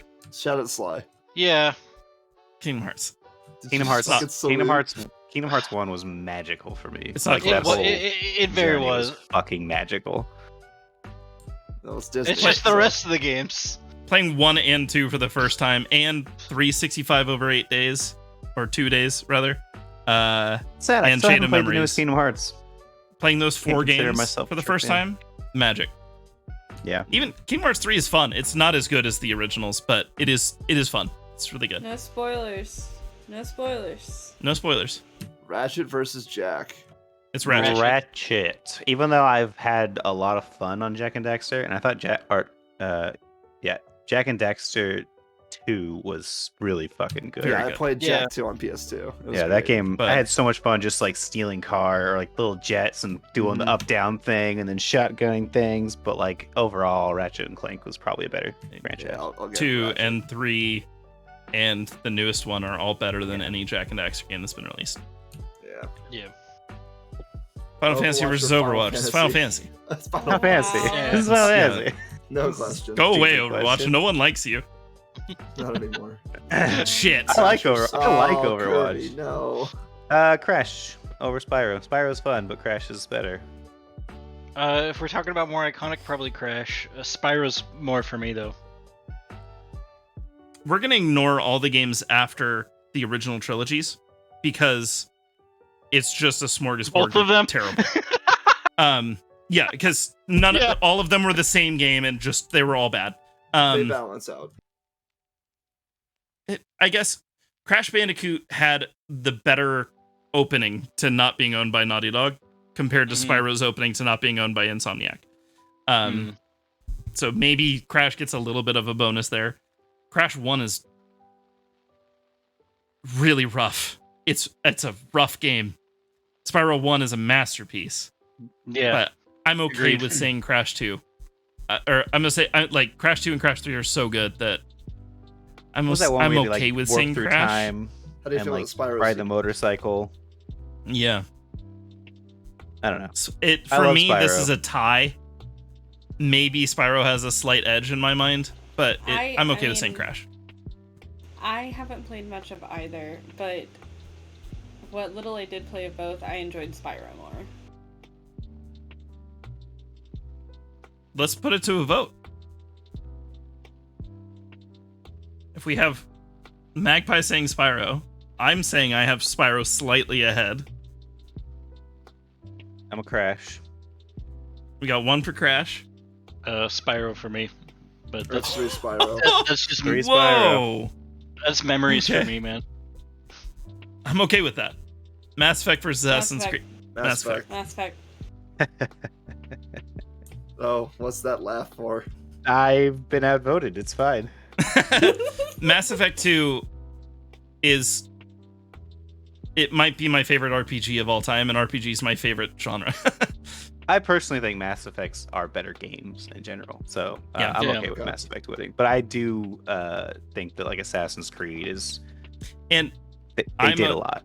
I'm a They did. huge sucker They for really did. world building, and that's like the best thing that Mass Effect does is building its world. Yeah. They really did until the end. Yeah, and, we'll just ignore the ending. Can we just ignore the last 5 minutes of it? BioShock versus Elder Scrolls. Elder Scrolls. I'd go Elder Scrolls. It's this For- one's rough. For Impact, it's Elder Scrolls. For Impact, it's definitely Elder Scrolls, but BioShock, it just like holds a place in my heart. And then they just That's fair. It's really, Like, it is really good. there's so many like things that were so cool about BioShock, like the enemy and encounter design, like with the way that Yeah. you can go about every encounter very uniquely, but depending on like what powers you were using, was really cool, especially for a shooter. Yeah, Totally. but only one of those games is playable on Alexa nowadays. So Yeah, that's true. Oh my God. Resident Evil or Half-Life? I mean, it's Half-Life, fuck. right? Half-Life. I don't know. I think there's more of a cultural impact with Resident Evil. I'm not sure about Resident Evil doesn't have the change in genre that it had without Half-Life existing. Half-Life 1 existing is what led Resident Evil to the genre change in Resident Evil 4. Okie dokie. I don't know. This one's rough for me too. Yeah, I mean, I like the Resident Evil franchise overall. Actually, no, I don't know. There's some lows in there. there's some lows there. Yeah, everything with Chris Redfield in it. Yeah, exactly. Jesus. You don't like him punching a boulder to save his life? Oh, I hate when the villain wins a game. So we're going to Half-Life. This isn't Yeah. like far apart. It's pretty close, but I think it's Half-Life. Barbie. No. We'll just skip that one. Yeah. Shoot. Mario versus Mega Man. Mario. This one's hard. Yeah. I would go Mega Man, but I know Mario's the winner. Mario. Mario Yeah. for Impact. I like Mega Man, but Mario wins. Zelda or Sonic? Zelda. Zelda. Zelda. Here's People- the thing. We can say People that buy Switch just for Zelda, so it's true. We can True. say that Sonic has a lot of meme potential. The only other There's so franchise much. that has great meme potential from bad games is Zelda CDI games. CDI. Oh my Also- God. Oh, Ironically, both of those had TV shows, so Kingdom Hearts for me. Oh no, Kirby. oh no. I know. We. I don't know. man. Ratchet and I'd say Clank has Kingdom lower Hearts. lows. Kingdom Hearts 2 is my probably 4th favorite game, and Kingdom Hearts 1 might be my 5th favorite game. Well, no, I'd say 5th and 6th. With Ratchet and Clank Alright. 3 at the top and 2 underneath it. Oh, it's Kingdom Hearts. It's Kingdom Hearts the winner. I If think this is- so. It, for the record, if this is my bracket, Ratchet and Clank wins it all. It's fair. It's fair. Final Fantasy. I love Final Spyro. Fantasy. Unfortunately. Final Fantasy 7, sorry, Final Fantasy 7 is great. Final Fantasy 8 is great. Final Fantasy 9 is great. Final Fantasy 10 is my 3rd favorite game of all time. Mm. Ha ha ha. No, sorry. Ooh, Oh, here we go. no. Skyrim, Elder Mass Effect. Scrolls. Yeah, Mass Effect. Hold on. We got to do a vote. So Law says Elder Scrolls. Elder Scrolls. I know it's gonna be Elder Scrolls. We have 2 for Mass Effect though. So Elder maybe. Scrolls and why? Let's get a brief explanation for this because this is an important one. You want to pitch? You want me to pitch why Elder Scrolls is like more impactful than Mass Effect, or why I think they're like, what are we talking about? Why does Elder Scrolls win? Why do you prefer Elder Scrolls to the Mass Effect series? I've spent far more time playing the Elder Scrolls games in terms of like, even without modding it, just pre-modding it, just exploring, doing crazy shit, watching giants ride on the back of dragons, trying to use like the leap scroll to like shortcut through towns or float to the top of a volcano in Morrowind. I remember like doing the duplicate glitch in Oblivion to like form a shit ton of sigil stones and roll them down a hill until my game crashed. Just like in general, those games have occupied a lot more of my time than Mass Effect has. Fair enough. Makes sense. Bees. I'm also gonna go with Elder Scrolls. Morrowind was one of my favorite games. The stupid way that you get introduced to like one of the goofiest things that ever happened in a game is just a guy flying from the sky, crashing down, and getting splattered. And you're like, oh, what's going on here? And you look in his body, and he's got 3 scrolls of super jump. Yep. And if like, you use it, you immediately you literally just repeat what he did. You're like, that's kind of cool. And then you launch yourself into the air. And then you splat somewhere on the map. And you're like, oh, fuck. Oh. So contextually, it gives you agility score of 1,000. The max in the game is 100. So because I think it gives an agility score of 10,000. Yeah. So when you the jump, second you use it, you don't notice any difference until you run really fast. And then if you hit the jump button, you fly higher than a plane. And then when you hit the ground, you fucking die because fall damage. Unless you land in water. Unless you land in water, which is exactly what I used to do. You can reactivate the scroll right before you land and you'll live. Yep. That's true. And then, like, in Oblivion, you had the guards who, like, wouldn't give up, right? So you'd, like, steal a fucking apple from the market. Yes. Go through, like, an Oblivion gate, make it to the top of a Daedric tower, and the guard comes running up like, stop. You violated the law. You're like, motherfucker, I'm in hell. What are you doing here? Damn. Yeah, Elder Scroll because it's broken in all the right ways. Yeah, So what's about death and taxes? So much fun. Or just putting a bucket on someone's head and be like, all right, you can't see me anymore. I'm just gonna steal everything. Fuck, like these are my 2 favorite RPG series. Like my the vote. only thing that's missing is Dragon Age. Yeah, Dragon Age isn't on this list for some reason. That's interesting. Surprising. My vote is for Elder Scrolls. Oh, okay. Because there's so much silliness in Skyrim, or in Elder Scrolls. There is in Skyrim, but there's way more in the other games. And so much random stuff you can do just for fun. And I feel like the lowest lows never get as low as the ending of Mass Effect 3. And even the gameplay of Mass Effect 1 is... That's what I was going to say just now. It was good for its time, but aged horribly. Yeah.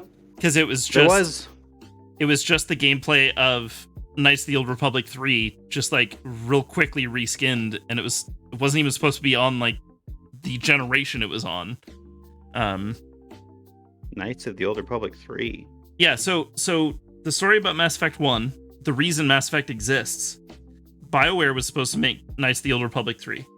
They wrote out a chunk of the story and had models for a bunch of characters and everything put together. And like 15% of the way into development, the license for Star Wars was pulled from EA. So BioWare was told by EA to make a new franchise. So the original Mass Effect was what Knights of the Old Republic 3 was supposed to be, basically. Well, that pisses me the fuck off. Just like changed like crazy. The hut like race ended up becoming the Krogans. Like they just reused a bunch of assets and reshaped them into different shapes and stuff. That's how they came up with their species in Mass Effect, and that's why they all seem so unique and interesting. Is because so cool. They just really cool. Mold a bunch of characters together into different ways and redo what they were doing. I wonder if these were just twee. Yeah, probably. Makes sense. I believe they were. Yeah. Yeah, it makes a lot of sense. I feel strongly attracted to both of those. So think about it this way. That's fair. They actually said at one point the original tech demo they had for Knights of the Old Republic 3 was supposed to be that opening level right before you meet Ashley in Mass Effect 1. Think about the enemies that you're facing. They're all little blaster drones. Oh my god, you're right. Give yourself a lightsaber, and now you're reflecting the bullets back at them. Now it's how they teach you to play a more like live action style Knights of the Old Republic game rather than a turn-based. Son of a bitch. Could have been interesting. Yeah. Could have been interesting. Anyway, the best thing about Mass Effect 1 is the fact that you can leave Ashley on that planet to die. This is true. Agreed. Yeah, that's fair. Even I saved Caden over Ashley. We'll go Elder Scrolls here. Yeah. That being said, Mass Effect 2 is one of the like top 5 masterpieces in gaming history. It was really good. Listen, I can't. It's impossible for me to choose. I've written fan fictions for both series, so. Well, it's a good thing that they were there to decide for you. I personally like on how much I like the game, Half-Life, but I think Pokemon. It's Pokemon. Pokemon, yeah. I just played through Pokemon Yellow. And it still held up. Like it's really? Like 25 years later, it's still amazing. Yeah, if I go to like the store right now, I'm not going to see a bunch of Gordon Freemans on the shelf. I'm going to see Pikachus all over the place. Yeah. So yeah, that's fair. And we've said it for both of these games. They don't really have lows, but like Pokemon's lowest low is still like a really good handheld game. Right. Oh, Zelda man. versus Mario.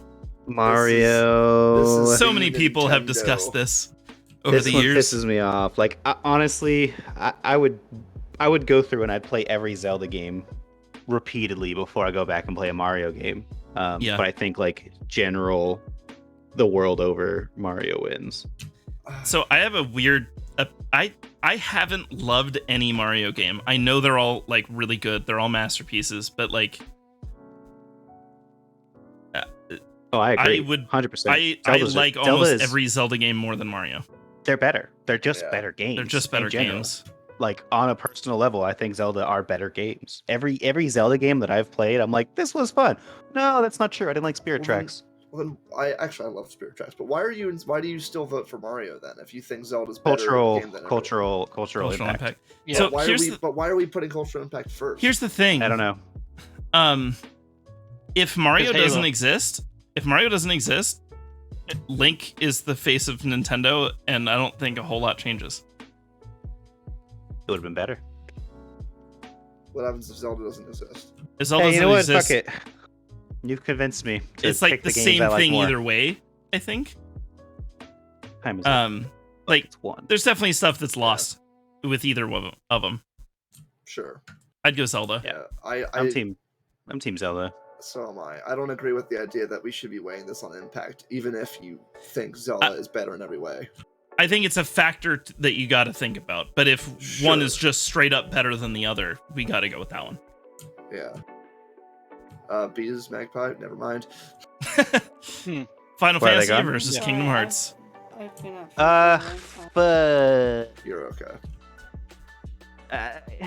This is another really tough one because Square Enix.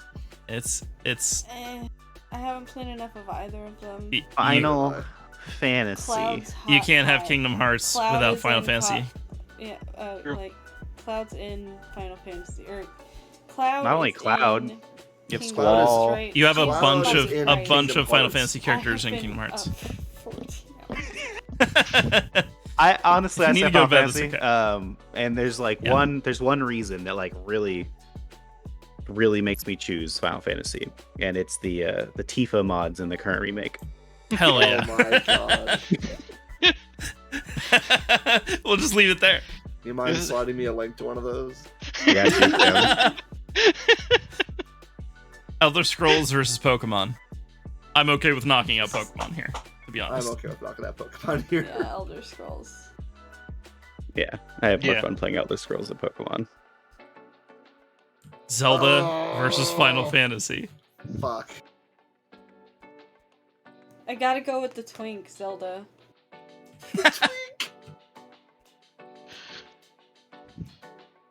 I Love should him. not be voting in this because I have not played a single Final Fantasy game. But I love Zelda. Go Zelda. Hold on, let Zelda. me send you a Tifa picture real quick. I know. I know. So, as much as we talked about Wind Waker earlier in the Zelda tier list, I feel exactly the same way about Final Fantasy X. And Really. 7, 8, 9, 12 are right underneath it in terms of how much I like it. Whereas I feel like for Zelda, there's a little bit more of a drop off. That's how good those Final Fantasy games are. I think that's fair. There are a select few Zelda games that are top tier, and then every other one, all of the other ones are upper mediocre. Although 8 was very strange. Just It is weird. It's not for everybody, for sure. I understand. No, like, I just- people straight up don't like it too. But I really do. I like it a lot. I can't vote on this one, unfortunately. I cannot vote. I'll go Final Fantasy. Okay. I'll go I'm Final okay with Fantasy either also. one. you speak highly of 7, 8, 9, 10, 12.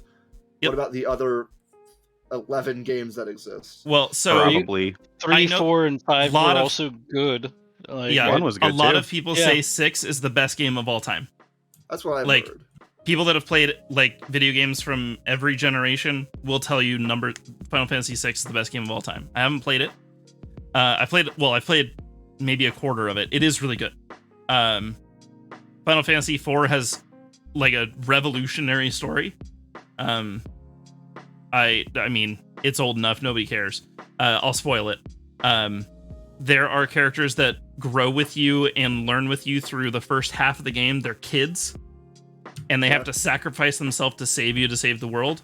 Jesus Christ. The first Final time Fantasy Star. that Yeah, like Final Fantasy just like we're it gonna might go be all the in. first time a sacrifice like that heavy happens in video games. I've seen people reference it as like a turning point in video game storytelling. And it, 1, 2, and 3 were all super famous because they changed the way we see RPGs. They kind of invented the turn-based strategy a little bit. Hmm. Yeah. We'll go Final Fantasy, Yeah, Yeah. you I'm actually okay with convinced it. me. I'm which okay leaves with it. this. Oh god, Elder Scrolls or Final Oh, God. Fantasy. higher highs, lower lows for Final Fantasy.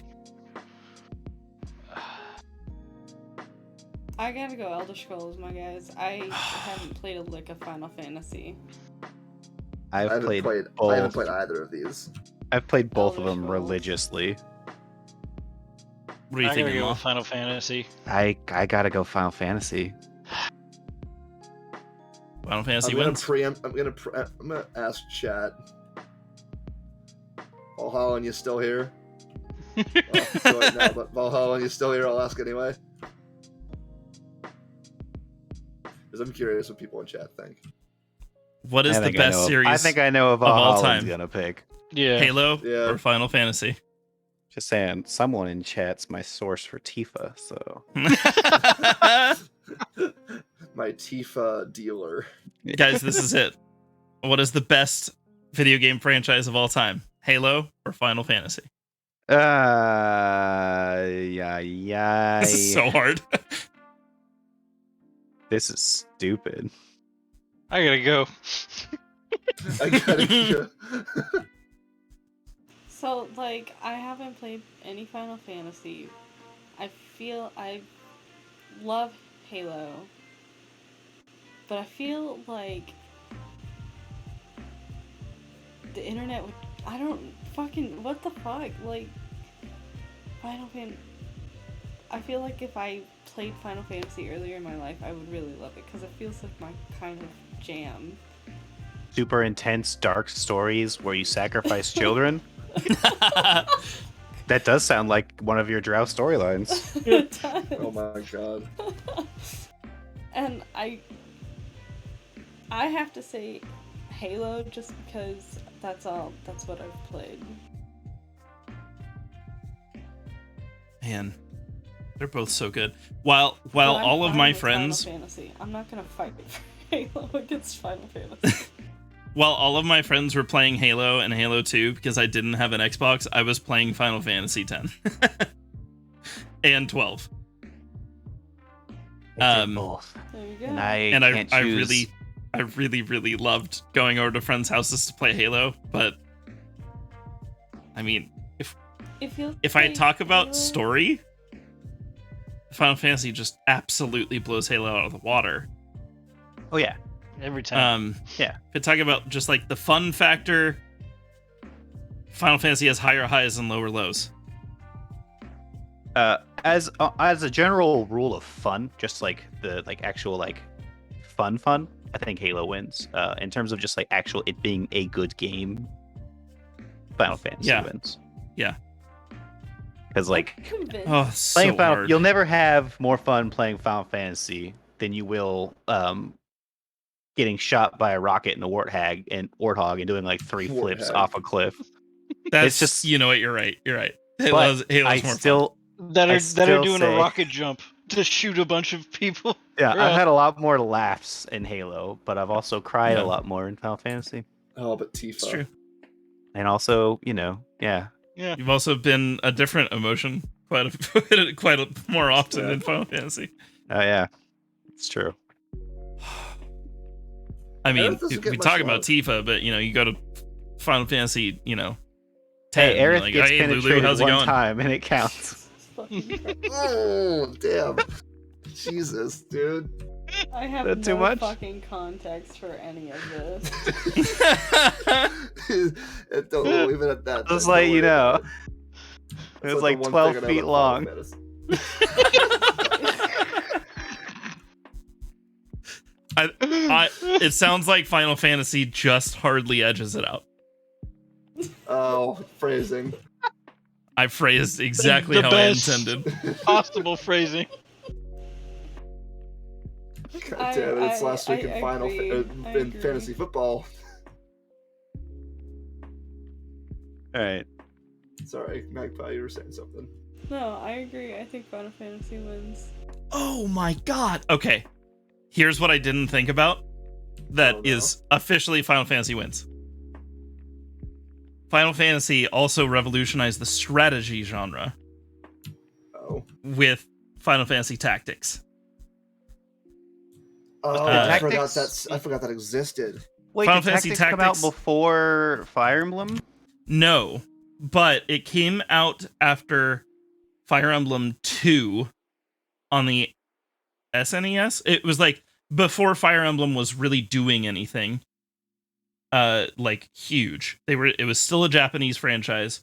Tactics came out on the SNES, and suddenly turn-based strategy is now a genre we have to pay attention to.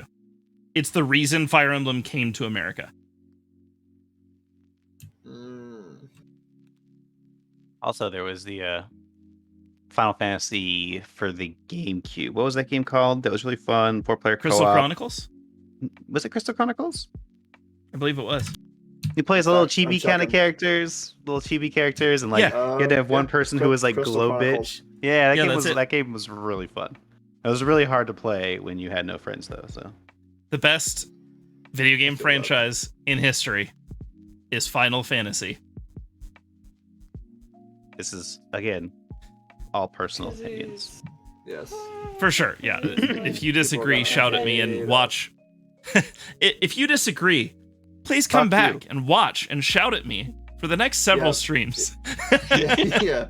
Just keep bringing it up, please. We're If you just disagree building- with me, give me a follow and tell me. Just build the hate viewers now. There you go. If you disagree with me, donate $20 and send a message.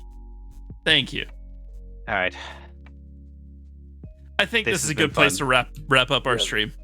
Bedtime. Yeah. I've Thank been you guys up for for hanging out 19 and hours. going It's been through fun. these. Anytime. This is fun. Mhm. My This heart is hurt. wonderful. I know. I understand. On Monday, I'm going to start playing Stray on PS5. Ooh. Just as like a in between game. It's like a 5-hour game, so I'm hoping to knock it out pretty quick. And then pretty soon we're gonna start on Kingdom Hearts. That is a game. That is a series you're gonna want to watch, and please spread the word, because if you want to torture me more, we just need more followers and like $1 donos. Right. And it's just going to be torturing me while I play Kingdom Hearts.